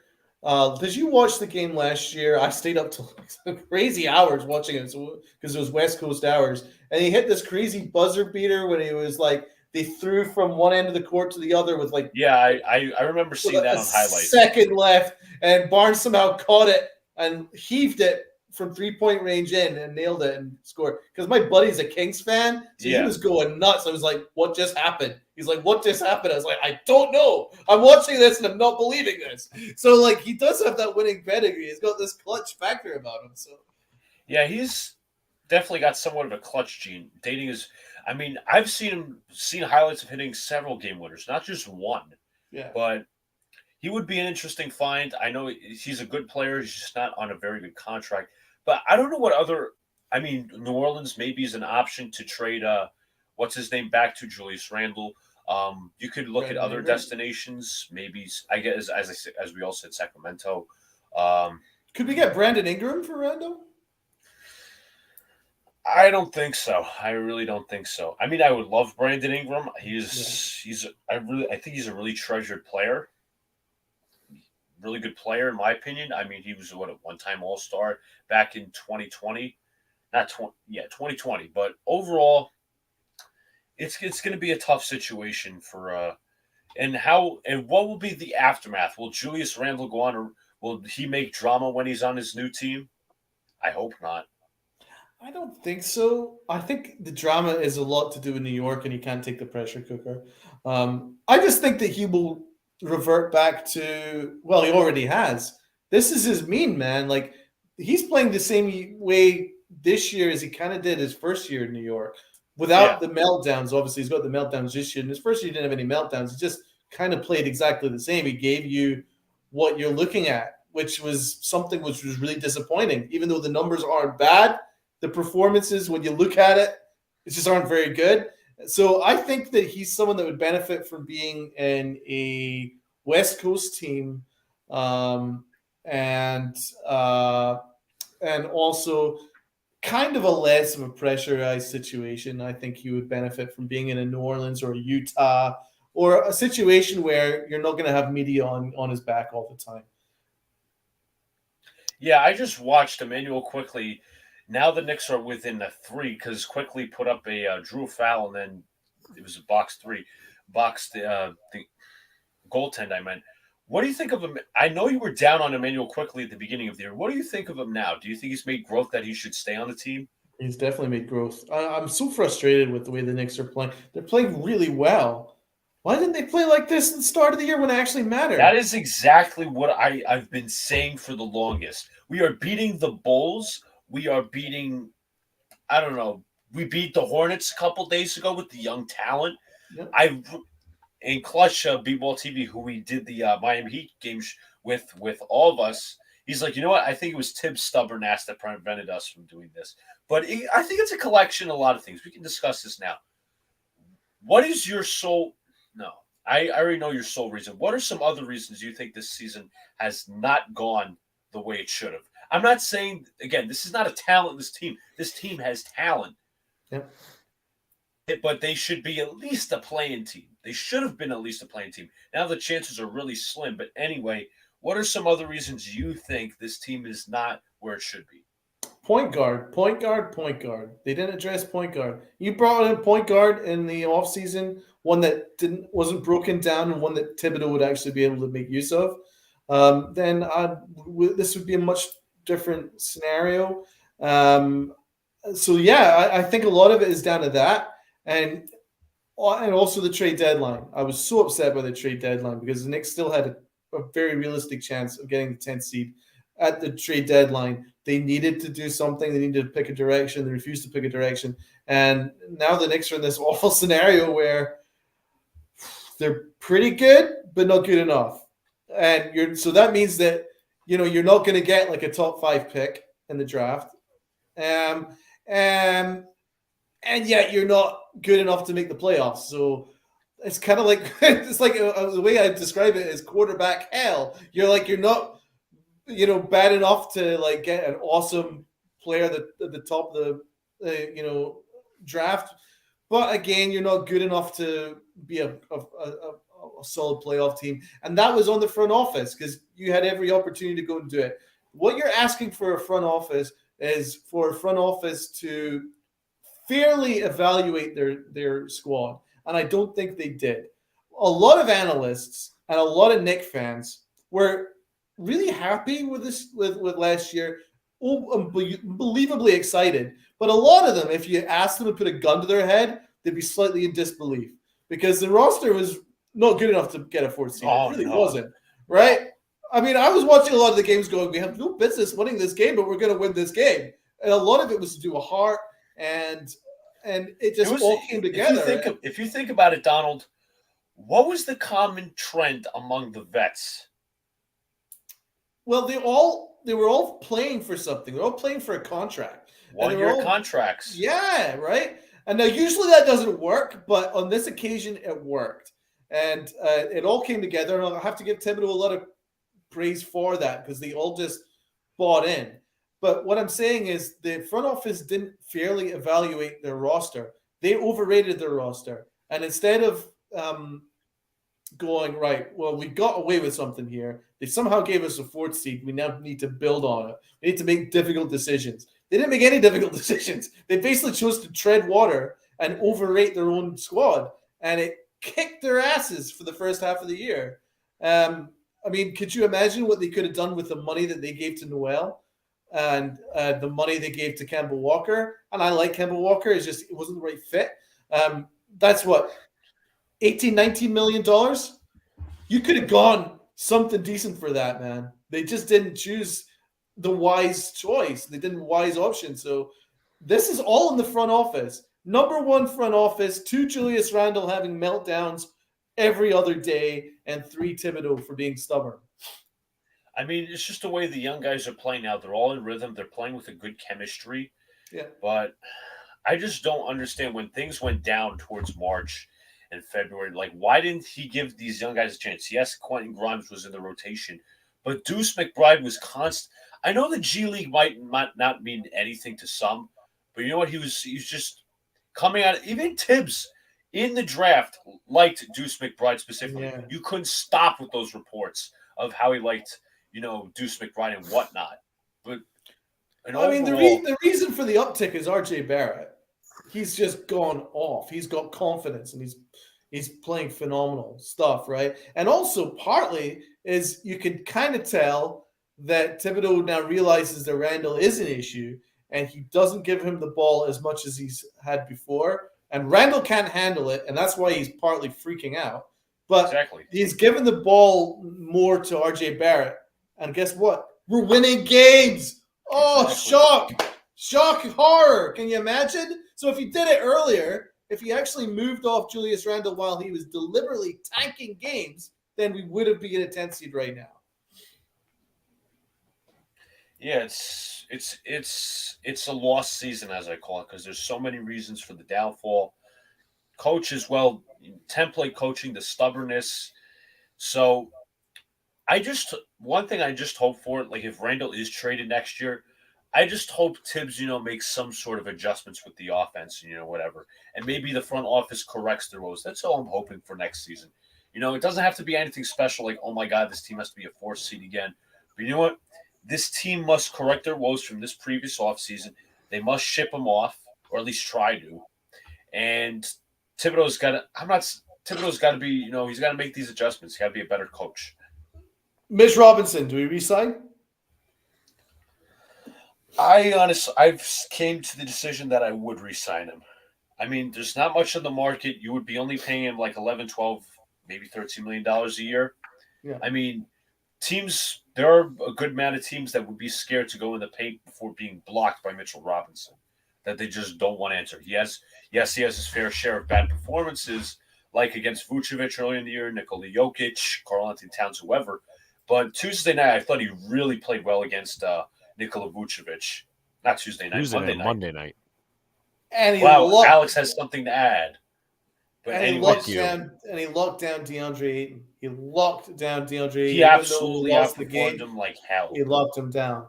Yeah. I agree with you. I'm still a little wondering whether Mitch is playing out of his mind because it's a contract year and he's playing for a big contract, because he's kind of just balling out more than I've ever can really imagine. So I don't want to overly overrate him, but if you give him 12 or 13 million, just look what we're paying Noel to not play, which is 10 million. So it's actually a pretty fair contract. If we sign Mitch Robinson for 12 or 13, and then you could trade Noel for a box of Cheerios, then you know what? I think that's fair. I think for what Mitch is, a big, rim protecting center who doesn't give you much on the offensive end, but he'll give you offensive rebounds and things like that. If you build a decent system around that, then that's fine. It can work. That is one area that has really grown. I think not Tuesday night. Why am I saying Tuesday again? Monday night, 14 rebounds, 7 offensive rebounds. This guy is killing it on offensive glass, and he's just giving the Knicks more opportunities on the offensive side of the ball. So I'm really happy that he's growing in that part of his game. So what do you think of the Brooklyn Nets? Do you think they're a sleeper team because Kyrie Irving is back to playing home games? Kevin Durant's doing his thing. So do you think they're a sleeper team? Yeah. When you came on our show, we kind of discussed it earlier. I actually do. I think I actually think they're a better team this year than last year. Andre Drummond is a big acquisition for them because last year they didn't have any kind of big man that you could rely on. He's given you a presence now, so that really helps them. Getting Harden out of Brooklyn helps too because Harden needs to be the number one, right? Yes. He's not going to accept being a number 3 or 2. He needs to be the kind of the star. Philadelphia is better for him. He plays far better with a big man than he does in a scenario with guys like Kyrie and KD who will be putting up points themselves. I don't hate Harden as much as everybody hates Harden. I think he's a bad guy, a bad teammate, but I think he's a phenomenal talent. I think he's a great point guard. That's not without question. Yeah, so I think he's perfect in Philadelphia. For Brooklyn, Kyrie, now that he's playing, he can drop 60 whenever he wants. And KD is kind of unstoppable. So, you know what? I kind of like Brooklyn's team. I don't know if they've got – well, they certainly don't have enough to win a championship this year. But, I don't think so either. But they will definitely make noise. I think they'll get out of the play-in. I think they'll make the playoffs. And they might even win the first series. But I wouldn't go too much beyond that. I like let's see. I'd be fascinated by a Philadelphia-Brooklyn matchup. But that would be like sweet revenge. I do think Miami would beat. I'm sure that Miami would beat Brooklyn. I'm pretty sure of that. Maybe Ben Simmons comes back and comes with the vengeance. I have no idea when he's returning. I don't like Ben Simmons. I don't rate him. He's a huge what if. Yeah, in my opinion. I think he's a better forward because you can't have a point guard that doesn't have his jump shot. He doesn't have any athleticism. I don't know how you can rely on that. He's like a big man back in the 90s who played excellent defense and just couldn't shoot. Yeah. I mean, that's why Philly fans just blew up at him. I mean, he would never handle being in New York. I think he'll handle being in Brooklyn because Brooklyn have a limited fan base, so I think he'll be okay in that regard. But if he was in New York fans would absolutely eviscerate him for the way that he just shuts down in big games. So I don't overly trust Ben Simmons, but I love the rest of their trade. I thought they did really well in the trade, but yeah, that's where I'm. Well, I think they did. I think they did fine. So just looking at the standings, Miami has clinched the Southeastern Division, but they've actually fallen off of late. Obviously, the big incident with Jimmy Butler and Eric Spoelstra and Udonis Haslem, and they've also just fallen off as a team. I'm not sure what they were in the last 10 games, but the last 10 they're 4-6. We also remember the big comeback where the Knicks young guys went back and beat the Heat. I don't remember the score, but Quentin Grimes, Miles McBride, IQ had big roles in that game. But that's not the point. Do you see them as a faker? Do you see them as a fake number one seed? Well, prior to him, the issue with Butler and Spoelstra, I would have been sure that the Heat were in make the conference finals. I just like the way they were built. I think Spoelstra is the best coach in the game apart from Kerr. I think, and obviously Monty Williams. I think he's certainly in the top three. I think he's a phenomenal coach. I don't know why you would fight him. He's a nice guy. He's a smart guy. Why would you start fighting him? So that's on Butler as far as I'm concerned. I don't understand. Like, when you have that kind of issue, then it's always going to go wrong. Just look at how Julius Randle's tanked this team. Just if you've got a leader that screws up the locker room, then your performances are going to start, no matter how good you are. That's how Jimmy Butler's game has fallen off on the offensive side of the ball. Yeah, I think I was reading into it. But also the Bucks are second. The Celtics have really, really impressed me because they were like around 500 towards the beginning of the season. So it's very interesting. It looks like the Tatum is an MVP caliber player. I think he's freaking phenomenal. I love Tatum. I mean, a lot of people were talking about his game, at the beginning of the season. He's barely made some growth. They're not trusting Ime Udoka's system, but they really have trust. It looks like they're starting to trust it now. Sixers, the 4th seed, we know their story. Embiid's playing out of his mind. James Harden back to his normal self. Seed number 5, the Chicago Bulls. We got to see what they look like this past Monday, and they didn't play that. I mean, they competed, but it looks like the DeMar DeRozan MVP stuff is kind of washed away. The Bulls don't play enough defense for me. Yeah, they're one of the worst defensive teams in all of the NBA. Yeah, that's why they're not going to go do anything in the playoffs. I mean, it's as nice as it is to have that kind of offense. When you get to the playoffs, it's about your defense. I don't trust their defense. When the Knicks play the Bulls, I don't overly worry until when it's crunch time. You'd always edge towards the Bulls because they've got DeRozan and Levine, who are kind of clutch players, especially DeRozan. And Vucevic as well. He's a good player offensively. But defensively, they play zero defense. So I think they're pretenders. I really thought they were going to be a good team. Alex, sorry, man. I feel bad for Alex. He's sitting there going, well, I mean, I'm letting you guys talk and talk. But no, I've been checking in with Twitter lately. So a couple of things. What was I going to say? I think JD Sports Talk was just critiquing Thibodeau because he's like, oh, he's a defensive coach, but he brung in, like, I'm not watching the game. I think Luka probably is, but he brung in Fournier in a situation. And then also Clutch said that RJ is to blame for some of the bad defense down the stretch. I mean, he's watching kind of full. He is kind of folded defensively down the stretch. RJ, this might be an unpopular take by some, but his defense has taken a slight step back because he is not, to me, in my opinion, I think he evolved as more of a two-way player this year. Like, he became a better all-around player. But one thing, his defense has stepped back because, to me, he's not the guy who's going to guard the best opponent's the opposing best player. That was more of like a Reggie Bullock. That doesn't happen a lot. But he's not just a defender. He's a all-around type of guy. That's what he's supposed to be, and that's what he looks like right now. I'm not excusing his defensive woes. They shouldn't be happening. But as Alex said when he was talking about JD Sports Talk, bringing Fournier in the game, Fournier had a big third quarter. He actually got 20-something points on the game now, but he's just a defensive liability overall. MH says RJ should not be asked to be a 3-and-D player. That's not what he is. That is not what he is. He's an all-around type of talent.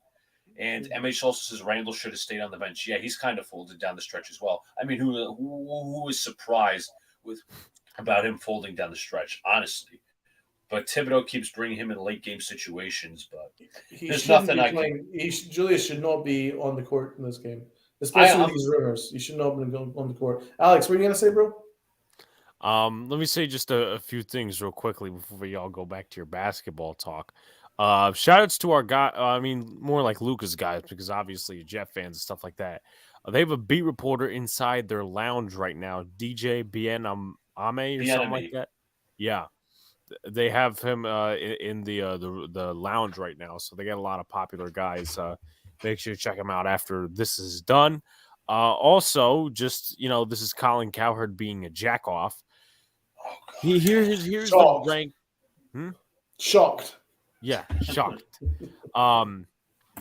Here's how he ranks the NFC East quarterbacks. Now, I do agree Daniel Jones 4.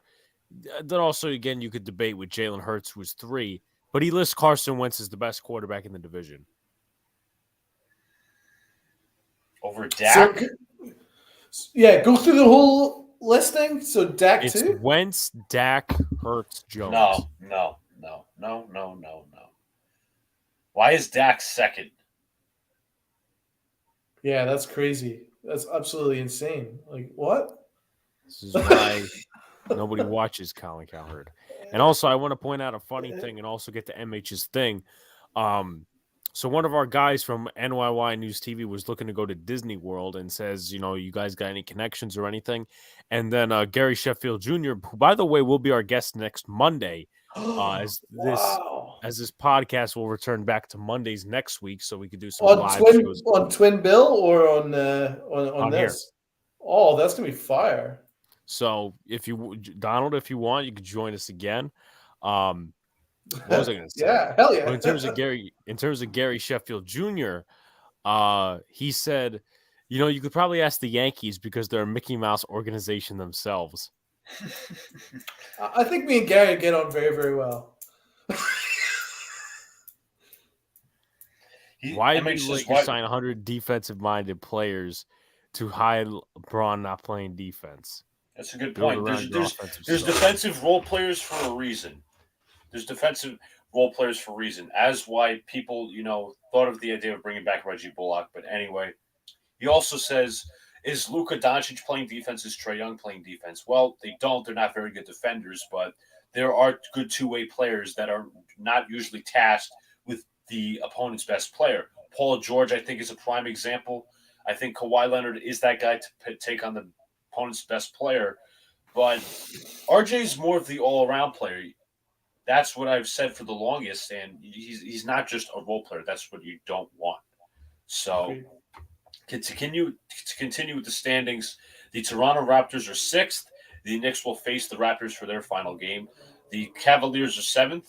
I think Evan Mobley's injured. Jarrett Allen is also injured. I think they were probably the most surprising team out of the East.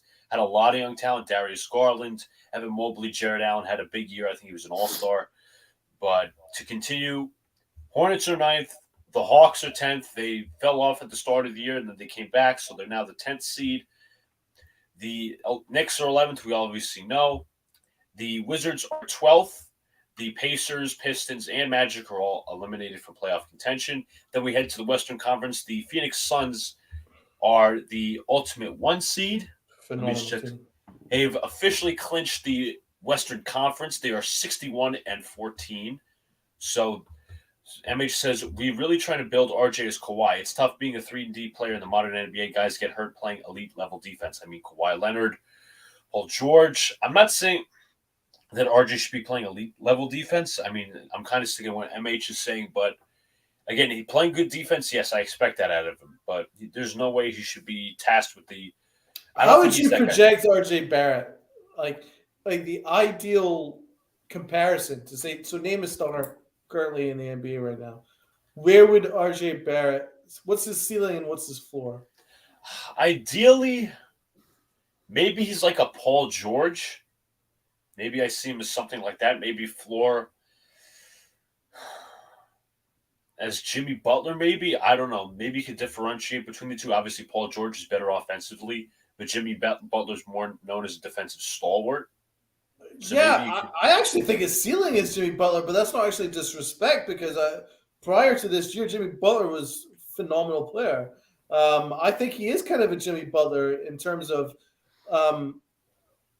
that was one player who loved working under Thibodeau and developed phenomenally under Thibodeau. So Thibodeau really pushed his defensive side, but also improved his offensive game. And Butler's offensive game went right through the roof.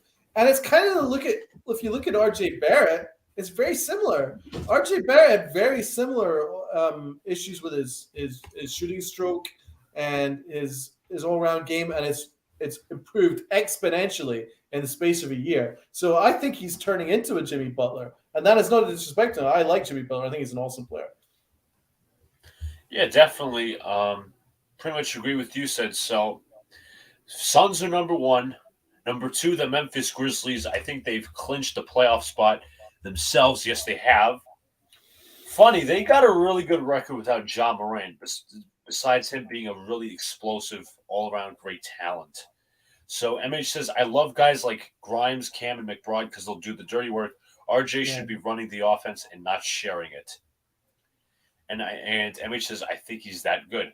Well, somebody brought this up. Somebody said this.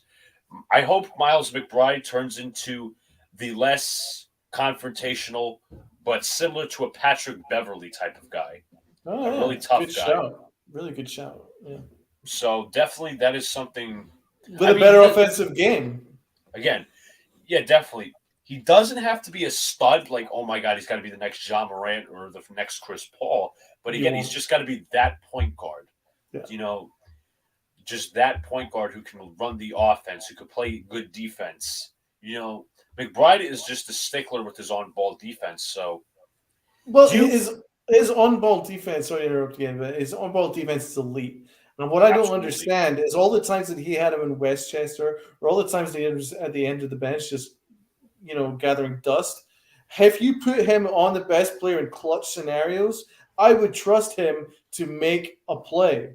But what happened was Thibodeau moved off him after one mistake. I think he did it once. It didn't work out. And then he was just like, all right, I'm done with him. And it took months for him to even get back in his good graces again. That's a disgraceful way to treat a younger player.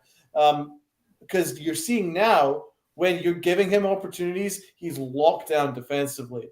So you don't even need to play him major minutes. But if you gave him a solid 10-15 and you put him in situations in fourth quarter where you're either protecting a lead or you're just scrapping out for the win, he's the ideal guy for that, man. Just put him in. You can trust him to lock down their best player, because he did that with Cade Cunningham last year. That's how he got his fame. That's how he got drafted, was because what that incredible play he made off Cade Cunningham, where he faced him down, stole it off him, and then transition dunk. That is the kind of thing that he can provide. So you need to use him more. So I got a little tweet here from Front Cats. He says, if the Hawks close out the Thunder tonight, Atlanta is up 20 currently in the fourth quarter. The only way for the Knicks to make the plan is to win every game for the rest of the season, while the Hawks lose every game for the rest of the season. So pretty much it's impossible. Pretty much if the Knicks lose one more time, they're pretty much eliminated. We all saw this coming. Nobody was here. Nobody on Twitter I saw was just, hyping up the playoff bandwagon. Not happening. But if you look at it, the Knicks would walk into a play-in in the Western Conference. Oh yeah, the Lakers are terrible. They're 31-42. The Spurs suck, and they're ahead of the Lakers at the moment. The Knicks would walk into a play-in right now, and that's kind of bad luck. That if you look at Charlotte and Atlanta are 9 and 10, they both got above 500 records. That's very unusual for a 9th and 10th seed. Normally, I think with the Knicks' current record, you'd expect them to make a 10th seed with that. Yeah, definitely. Do you think it's kind of odd that the Memphis Grizzlies have a really good record when they don't have Ja Morant on the floor? If you look at the roster, man, Jackson, they've got a bunch of just Steven really Adams. They've got such really good role players. Bane. They got such good role players that they can, and they're also beautifully coached that you can just trust. They've just got a really good system that, Morant just obviously is just a superstar, but they're got such a good system that they can win without him. Just like Chris Paul. You barely noticed when Chris Paul didn't play and how phenomenal Chris Paul is, but even when he was out, Payne just picked up for him, and Phoenix won most of their games. They were fine. So, if you're well coached, you're a good solid unit, you can play without your best player.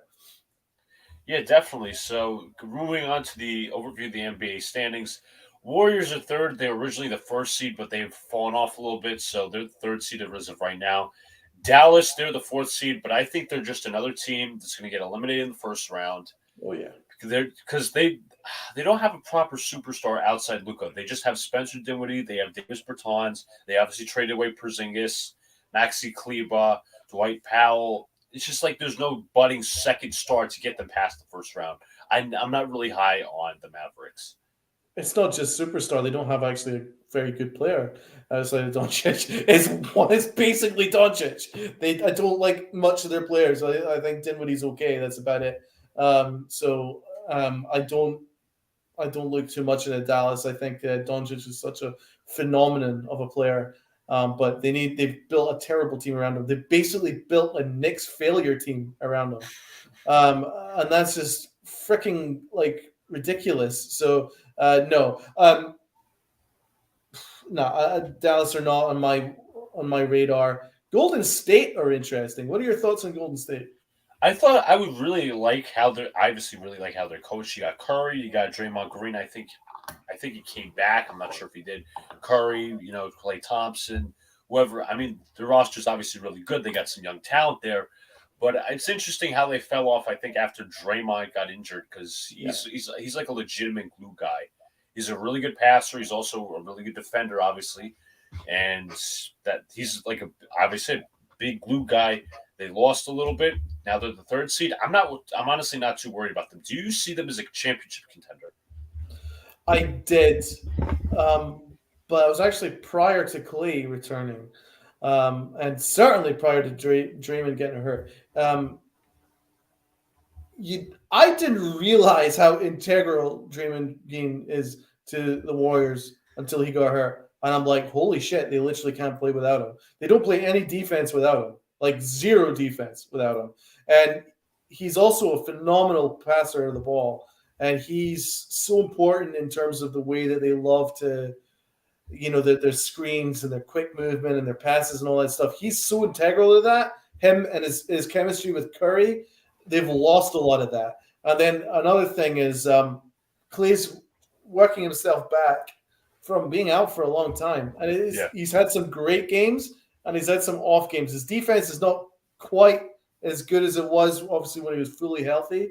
And that's kind of an issue. And I just think the chemistry, because they had a really nice chemistry where like Curry ran the show, but they had Jordan Poole playing off him. And then you had Wiggins playing pretty well behind him as well. All-star. And then you had other guys that were just putting in really nice role player scenarios. And I think mixing in the new Klay Thompson, who needs his he needs to score himself. It's kind of upset the chemistry. I'm not putting this on Klay Thompson because I love Klay Thompson. He's freaking awesome. It's just, when you're working your back from injury, it's hard. And I think he's, some games is kind of catching up to him a little bit. So I think the Warriors will be a championship contender next year. Once Wiseman's fully healthy, they'll have Kuminga and things like that. It'll be another year into the league. And then you'll have Curry and then Klay hopefully fully healthy. And Dre, I think the Warriors will kill it next year. As for this year, I think they'll be really good. I think they'll go on a run. But for me, I think Phoenix are just the class. I think they're just miles ahead of everyone else. I just love what Phoenix are doing. I think they can win a round. I think Golden State can win a round, and maybe they'll just advance to the East. They'll probably be like an Eastern Conference semifinals, Game 7 kind of team. They'll push you to the limit, but I don't think they will go over the top to get to the conference finals. Not this year, at least. Depends on Dre. Where is Draymond in terms of recovery? Is he? Let me see. Because that's such a key factor. Draymond Green has been playing, but he has not played really well recently. Right. So obviously, he's coming off injury, so okay. Yeah, so maybe by the playoffs, maybe he'll be fully healthy by then. You can't ask too much from Thompson, man. When that type of injury, it's usually 18 months. So I think going into next year, I think he will be much closer to the player that he was. Yeah, I'm also really high on one of their younger pieces, Jordan Poole. I mean, 17 I points per love game, Poole. 45% from the field, 36% from downtown. Really high stats, especially during the first part of the season before Clay came back. So I love fifth, Kuminga. What do you think of Kuminga? he's really I really like him as a young player. Nice, fantastic. I'm really surprised he was passed on. I think it was by OKC when they grabbed Josh Giddey, but I'm higher on Giddey now than I was at the draft. I said, do not draft Giddey if you're the Knicks, but obviously it did not happen. We should have. Now looking back, we should have, because he gives me LaMelo Ball vibes. Yeah. So looking over at the next couple of seeds, just give me. He's got a cap problem that I always tell him to take care of. But what is this cat problem? When he was on our podcast, the cat was playing around as well. Well, this is what always happens. The cat's on the bunk, and I always say take it down, and I'm sorry, what are you saying, Alex? I'm saying what about the your problem cat. is. Funny, he's not the one talking right now. Anyways, Ooh, what's the name of your cat? it's Scarlett. She's 12. Oh, Scarlett. All right. So anyway, we brought up the. I'm going to go to the 6th seed, Utah Jazz. Obviously, they're not impressive. They're not impressive. You know, Donovan Mitchell, I think, was saying in a press conference, I think it was yesterday, the day before, it's the same shit as last year. It's the same shit all over again.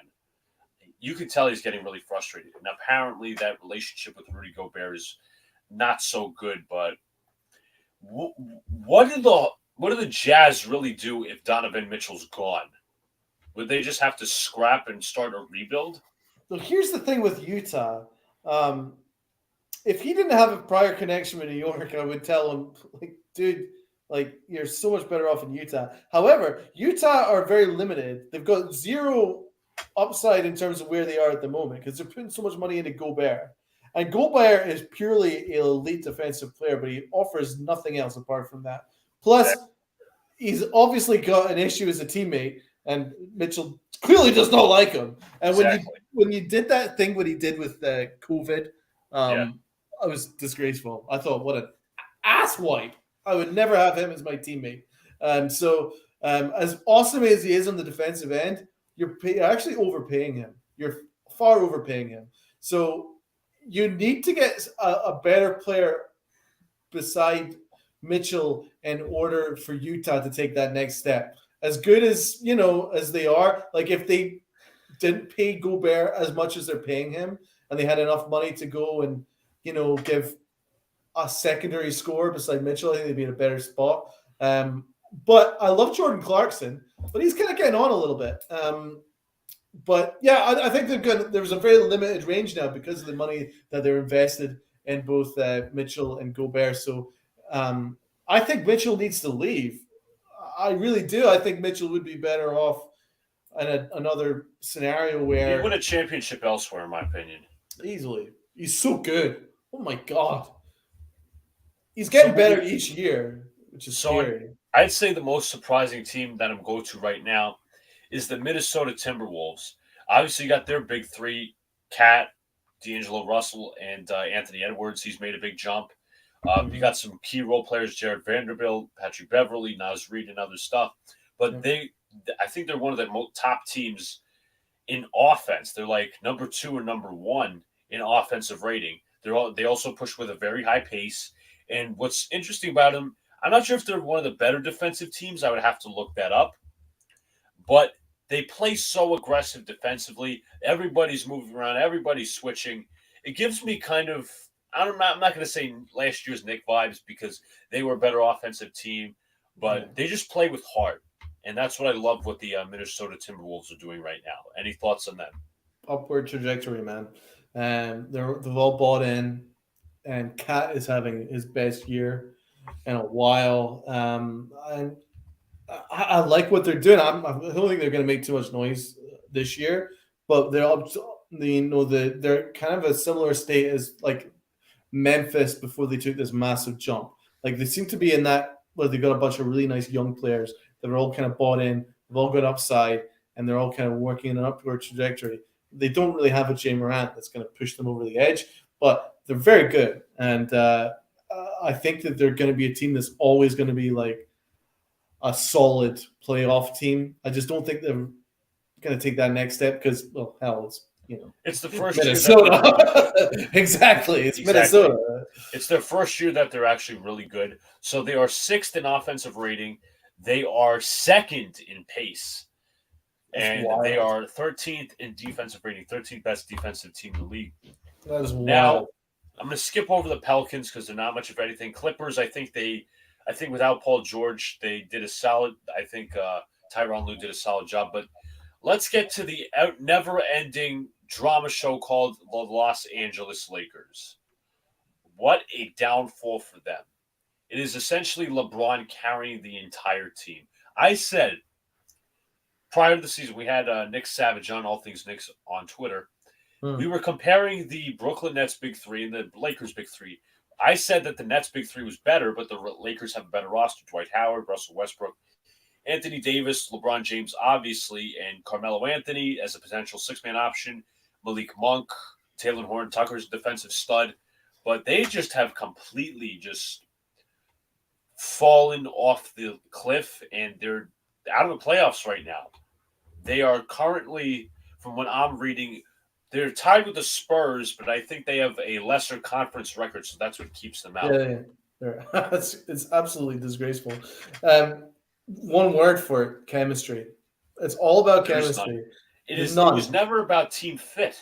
No. Their roster was never built on team fit. It was about names. Dwight Howard, there was name. There was never a fit for Russell Westbrook at all. Westbrook was never, ever going to fit beside LeBron James. I mean, he doesn't have he doesn't have a jump shot anymore. And he also shoots in high volume. He's not a high percentage player. And he's turnover prone. It's like everything that is this not going to fit is that. I like the Monk signing, and he's actually played pretty well for the Lakers. I like the Melo signing because he's very good at his role. He's just a catch and shoot, bench player now, and he's comfortable in that role. It's just really a lot of it was down to Westbrook. They didn't put a team around LeBron James, and a lot of it is LeBron James' fault because he's obsessed with superstars, but he's not looking at what's the best fit. What was a really good fit for them, and I know who they really wanted was Buddy Hield. Now he plays offense, plays no defense, but he's a phenomenal three-point shooter. I think he would have worked well with LeBron James. And AD, I think AD is an incredibly talented player, but he's kind of overrated in terms of the fact that I'm not entirely sure how all in he is. So there's been questions about severely injury prone. There's been questions about his effort off the court, and his injury prone he's ridiculously injury prone. You can never rely on that, man. They really need to get a proper point guard, and they need to get some more 3-point shooting. They didn't do it enough. It's a total mess. A lot of it is Westbrook's fault, and it's not Westbrook necessarily. It's just the chemistry. There's no fit. There's no fit. Yeah. It's all about names. Melo, name. Dwight Howard, name. Anthony Davis, name. LeBron James, name. Russell Westbrook, name. So getting to another team in which a star just might leave, that is the Portland Trailblazers. Why the hell is Damian Lillard staying in Portland? That's a wonderful question. I'm a huge Damian Lillard fan. And I'm also a big advocate of loyalty. I love loyalty. If I was, one of the things that I love in a person is loyalty. But in his case, what the frick is wrong with you, man? Sometimes loyalty puts you in a scenario where you're kind of getting abused by the other partner. And that's kind of what he's done. He's just like, oh, this is fine. While Portland are tanking around him. It's like, are you freaking serious? Why do you keep thinking you're going to win a championship? You've got 0 players around you. Nothing. You got no chance. It's like, dude, get real. You're getting on in years. you need to take an opportunity, try something new, because it ain't working in Portland. He's given them every opportunity to put a team around him, and they flat out refused. And it's embarrassing. It's a horrible job they've done building a team around him. Like, embarrassing job. And if I was Lillard, I'd be furious. I'm not saying, because I obviously ideally would love it being Nick, but he needs to go somewhere else, man. Try something new. It's a disgraceful way that Portland have treated him.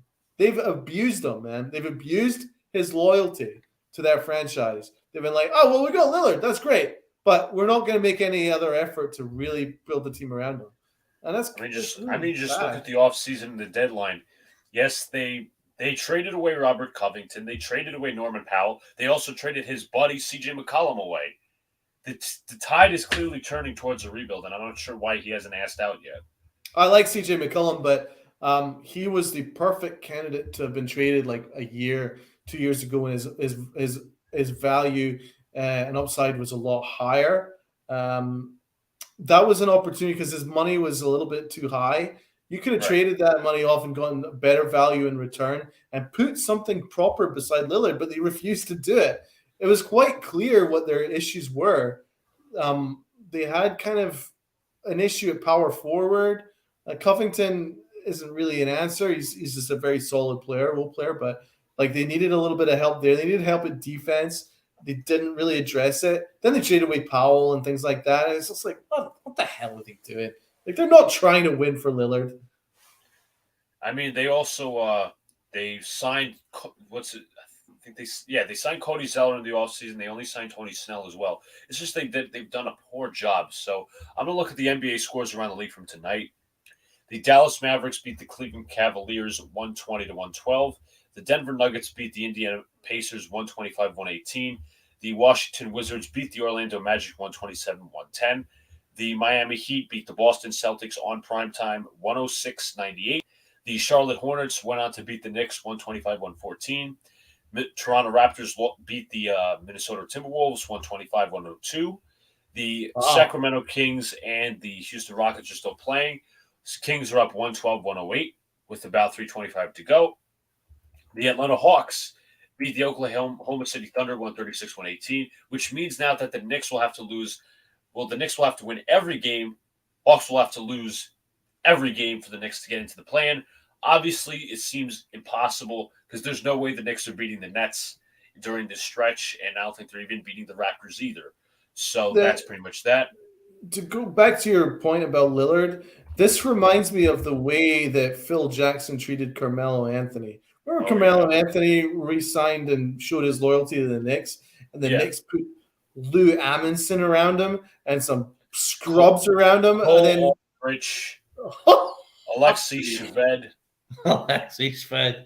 I mean, scrub after scrub after scrub, and the fans turned on Melo. I was like, bro, look at the team around him. What the fuck?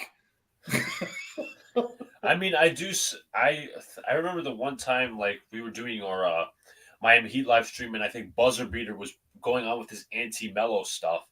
Yes, Melo couldn't carry the Knicks to anywhere important, but more importantly, look at that roster from, like, 2014, 2015, 2016. I mean, yes, he had Derrick Rose and Kristaps Porzingis, but, I mean, what was the bench? I mean, they had a crippled Joakim Noah. That man was so at the end of his prime, it wasn't even funny. He was also injury-riddled. Yeah. I know Courtney Lee was an important role player for the sake of shooting.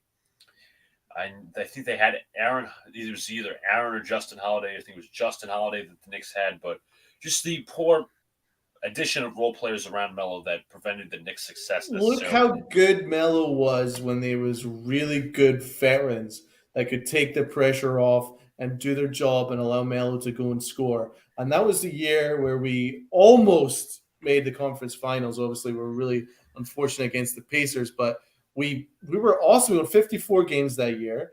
Melo was the main guy. He was clutch as hell.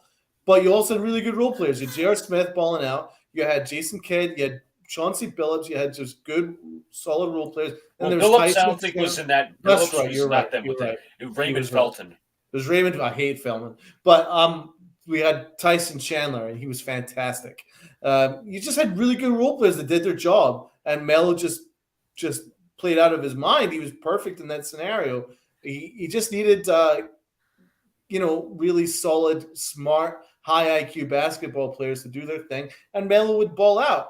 But they moved off that the next year with Bargnani, who's just a disgrace, and then that's why they flunked out. I mean, if they put a better team around Melo would have gotten us to a conference finals anyway.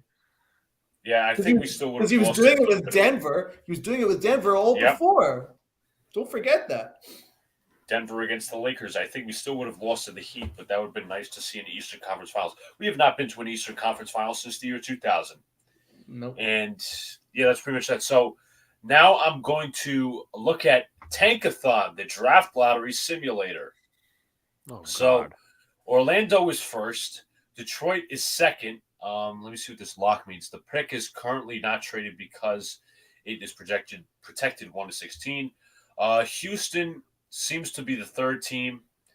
Oklahoma City fourth. Indiana fifth. Sacramento sixth. Portland seventh. The Knicks would currently place 12th seed. Not 12th seed, but 12th overall pick. So, again, I haven't done my research on the point guards in this class. I don't know if we are going to draft a point guard. I don't know if even Tibbs would play him from day one, but it's going to be interesting. Well, that's a Ty Washington range, I think, because he's kind of been going down the draft boards a little bit. I don't know if the Knicks would want to draft him, but yeah, it's the guard scenario. If you're not in the top 5, where you can get an Ivy, then you might need to go another direction and just the role player scenario. But we draft fairly well. We've got a pretty good eye. I like Worldwide Wes. He's pretty smart. Got some pretty good smart guys for the draft, and Thibodeau knows the game. I'm not overly worried about the draft. I just don't think we're going to get a superstar. If you want to get a star, you need to go and acquire it in via trade, I think, because it's not really via free agency. I don't think there's any free agents that we can really go for. I mean, do you want Ricky Rubio? I mean, the man kind of torched us. I'm kidding. I mean, I'm obviously kidding about the Ricky Rubio thing, but I do remember him torching us. Well, yeah. But so did everybody. Yeah, Pat Connaughton. What's his name? Zeke and Najee. Grayson Allen.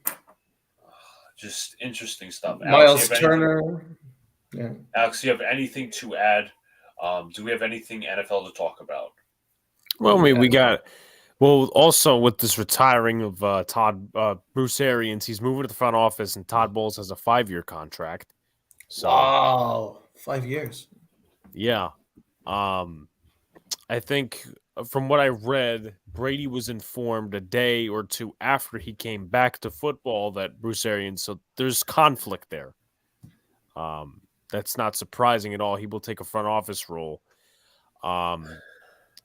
Just around the horn, real quickly, thoughts on the new overtime rules, Donald? Interesting. This is all about the Chiefs-Bills game. This is all about the Chiefs-Bills game. I'm always in the camp that, hey, you can't play defense. It's not like illegal. You can just play defense, and you didn't need to give up a field goal with 13 seconds. You know what I mean? You can play defense. It's not impossible.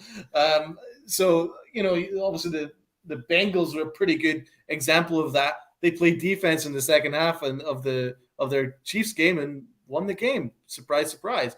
It can happen. So I'm not in the camp where they needed to make the move, but in terms of compromise, I'm happy with it. I think it's a fair compromise. I think it's good that both teams get a shot in the playoffs. I'm not overly worried about it in the regular season. I don't think it's a massive need. As I say, you can just play defense as opposed to freaking out about it. But in the playoffs, I think it's more than fair that both teams get a legitimate shot. Luca? I actually like the move, and obviously it's only for postseason only.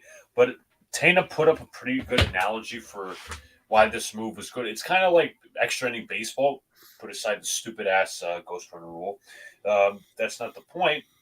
It's like 10-inning baseball. You have the team that scores the run at the top of the 10th.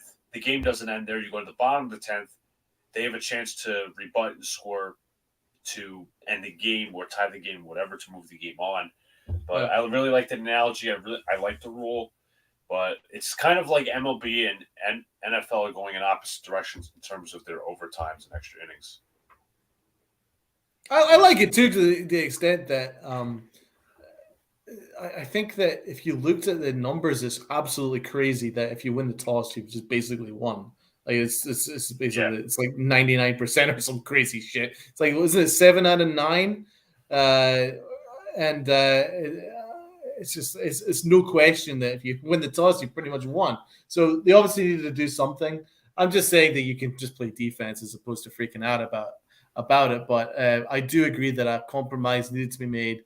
Obviously, if you could replay the Chiefs-Bills game, which is the reason why they've made this move, it would have been much better if Josh Allen could have touched the ball one last time. So, right. So I got a little minutes update for y'all. This is for the Knicks. This is Tibbs at his best. Randle, 36 minutes. Robinson, 34. I don't have a problem with that. Alec Burks, 41 minutes. Excuse me, what? Just because he had a good game on Monday doesn't mean he should deserve that many minutes. But people are starting to question Tibbs once again. But again, it's over. It's what a surprise. So it's kind of like that. Alex, do you have anything to add? How about we talk about this? Alex, do you think Alex Donald too? You think Todd Bowles being the head coach kind of changes things for the Bucks? He's got a better team. Better than the better team, but I still think his coaching is questionable. I mean, just remember his conservativeness, his time management. So we'll see. And Julius Randle on the WFAN trade rumors said that's not true, bro. It's just not true. So obviously, made a real effort to defend himself. Shit. Bullshit. Obviously, he's going to say that for. He's not going to go PR. Outright. Yeah, it's PR. He's not going to go. Oh yeah, I did, man. I can't wait. There's no smoke without fire. There's something going on. There's no smoke without fire. Whether he's absolutely said the verbal words, "I want to be traded," I don't know, but it's in his actions. His actions speak louder than words. I want to go back to the Todd Bowles thing. Alex, you said that there's an issue possibly between Brady and Arians. Could you elaborate on that? Well, I mean, I think there were tidbits during the season of a possible rift between them. But I did see a tweet recently when they announced they're retiring that 2 days after Brady returned, Brady was informed that Arians would be retiring and that he'd be going to the front office and Bowles would be coming along. So, to be honest, I'm not too surprised. Do you think Brady's happy about this, or this is what Brady wanted? Well, I mean, Bruce Arians is kind of that coach that will call somebody out and will fight back, whether you like him or not. So, to be honest, and I'm not going to go ahead and say Todd Bowles is a puppet, but he's not going to give as much. He's not going to fight back as much as Bruce Arians would. He's a player's coach. Todd Bowles means to be a player's coach, but he's very quiet. He's not like a Salah. Doesn't show much emotion, but I don't know. I think, listen, it's another opportunity for Bowles. Congratulations to him. We'll see what he does, but doesn't mean I'm still high on him as his coaching tactics, should I say. But if he does better in Tampa, hell, I'll give him credit. I know that Joe Beningo hated Todd Bowles. He absolutely killed him on WFAN. He killed him all the time, and I always love tuning in, listening to him obliterate Bowles. But my personal opinion, I like Todd Bowles. I think he's a really good guy. Excellent defensive coordinator. But there's a lot of people that are great coordinators and not great head coaches. For me, I'm a big fan of Pat Shurmur's offense. I think Pat Shurmur's a very good offensive mind, but he's a terrible, absolutely god-awful head coach. I'm surprised he hasn't gotten a job. So there are instances of that. As I say, there's not enough minority head coaches in the NFL. There's a huge disparity there. It's completely ridiculous. So I'm so glad that there's another opportunity out there. I think Todd Bowles deserves it. 5 years is a big investment, so I hope they give him every opportunity to make a name for himself. I really hope that it works out for him. I'm mostly interested in the Arians Brady relationship, though, because Arians is an amazing coach. He's a very, very good head coach. Like, he's a tremendous head coach, but he's old now. And I thought that maybe it is good for him to move on, but they're going to miss him on the sidelines because, there's nothing wrong with a coach lighting a fire under you. I mean, Right. my personal example is Tom Coughlin. Some players aren't going to love him for it, but Tom Coughlin is the best coach that I've seen. He was just fantastic. He would hold everybody accountable. You have to play to certain standards, and some players aren't going to like it. Well, if you don't like it, go. And other players will love it and thrive off it and win championships off it. And Bruce Arians won a championship with Tampa. So, I wouldn't be surprised if Tom Brady actually was like, "Hey, listen, guys, I'll come back if you move Arians upstairs." Because every time that Brady made a mistake, Arians would go public with it, going, "Oh, our quarterback did blah, blah, blah, blah, blah." And there's no way that the GOAT is going to like that. He's got an ego, and he's rightfully so. He's the GOAT. He's not going to like being called out by his coach every time he made a mistake, and he was doing it every time he made a mistake. Yeah, and I think the thing that can really, and Luca thinks, or at least one of his content creator friends think, that Bruce Arians is just the much more successful Adam Gase, which is a weird analogy. That's a weird But I think one, but I think the reason that Arians can be so cold-hearted and some of these other coaches, like you mentioned Tom Coughlin, is because they have a winning mantra. They have a winning history. You'll get more respect there. Like, for instance, Joe Judge didn't get respect because he didn't win anything. I mean, yeah, he was part of the Patriots. So what? Matt Patricia, part of the Patriots. So what? I mean, but that's how that's usually going to roll.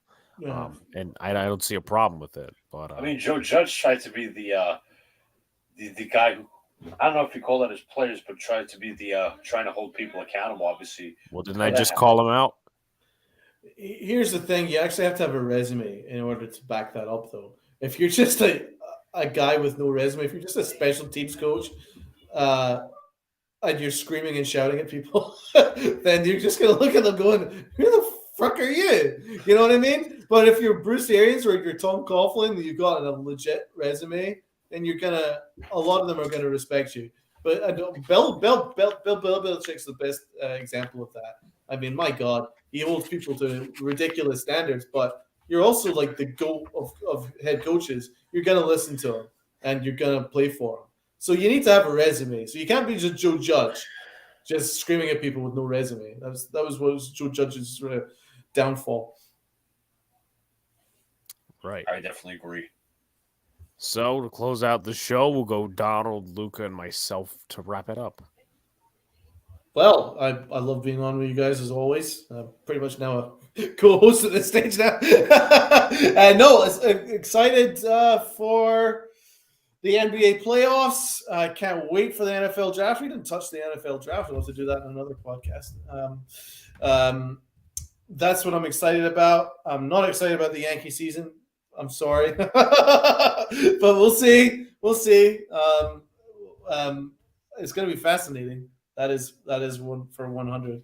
And hell yeah, I'm all in. Luca? So I was just looking on Twitter before I wrap up my thoughts. The so-called toughest beat in the league, known as the New York media, did not ask Thibodeau a tough question when it came to taking out IQ in the fourth when they were on that hot run. So, they give him layups, just like the Yankees beat does to Aaron Boone. You stole the words right out of my mouth. But overall, what are you going to say, Alex? I was going to say, I wonder what your buddy Macri's going to say. Oh, please. He's such a Thibodeau homer. It's not even funny. I can't even just – it's like I want to like Ian Begley and all. I want to like Ian Begley, but they don't ask the tough questions. That's my problem. They're supposed to be this big bad media, but they're not. Can I just say something about Brian Cashman? Because you touched on it an hour ago, and you were spot on. What Cashman said was crazy the other day, where he, the thing that jumped out at me was he basically put it all in Alan Steinbrenner's budget, and then he was like, and he used all the names of all the mistakes that Cashman made, like Hicks and all that stuff, to explain not signing major guys, and also he lied to us because prior to the lockout, he said that we had latitude and we had flexibility, and he actually said yesterday we had no flexibility. So why didn't anybody ask Cashman that question? Why isn't anybody afraid to ask him the difficult question? Like when he said, "Oh, we actually didn't have any flexibility because of ownership," then why didn't anybody say, "Well, listen, I actually have it recorded here. You said prior to the lockout we had latitude. So which one is it?" It was the best version. It was the best spin. Gaslighting. That's what they did. That's exactly what they did. They gaslighted. So overall fun talk. Obviously, we're going to have Gary Sheffield on Monday. Gary Sheffield Jr. to be, that is. So I can't wait to talk baseball with him and everything. So, Alex? Yeah, I'm going to do all the bookkeeping stuff here, and then we'll call it a night. Obviously, we'll be moving back to Mondays. So as Luca mentioned, Gary Sheffield Jr. next week. Big Yankee fan. Obviously, his father is should be Hall of Famer Gary Sheffield, who works for NYY News TV. I think I'm going to try to get one of the people I contacted this week that couldn't make it, Rays content creators, so we get to know that side of the division, not just the Blue Jays. And it was very fun talk with Scott today. Gave us some insight on the Blue Jays. We had fun. He shit talking and complimenting the Yankees and all that. So definitely he is a guest that I do want to bring back on at some point. Tomorrow, it's going to be 2:45 Eastern Standard Time, actually in the afternoon, since he's got plans with family later on. And obviously, once again, personal lives come before content creating, unless you actually, have a job as a content creator and you're actually getting paid good money. But with that being said, Dead Red Podcast on this channel and Sox's channel, you could do that with StreamYard if you pay for it, obviously.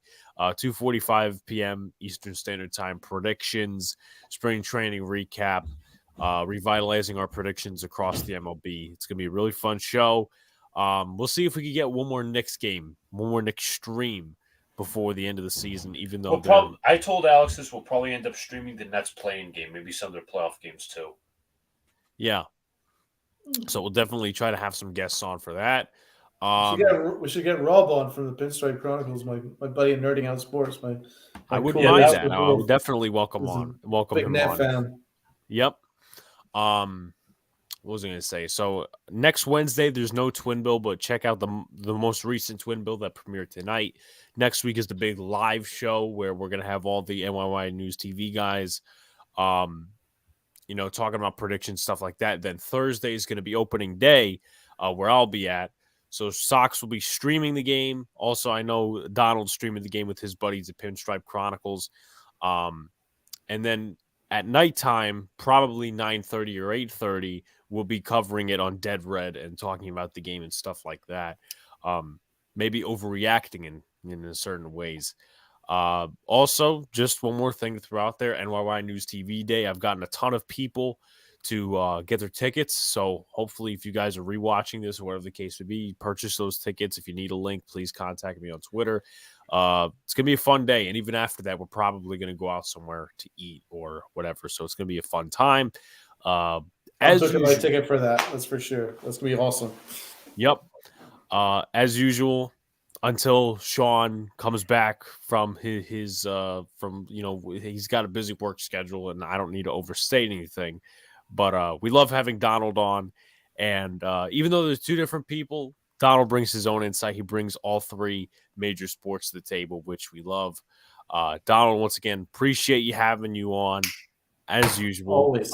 Check out, obviously, every time he's on, I put the links in the description. Pinstripe Chronicles. Also, I forgot to put in Nerding Out Sports. He does that podcast with Rob. Appreciate you guys. We'll see you back tomorrow at 2:45 p.m. Eastern Standard Time. Peace.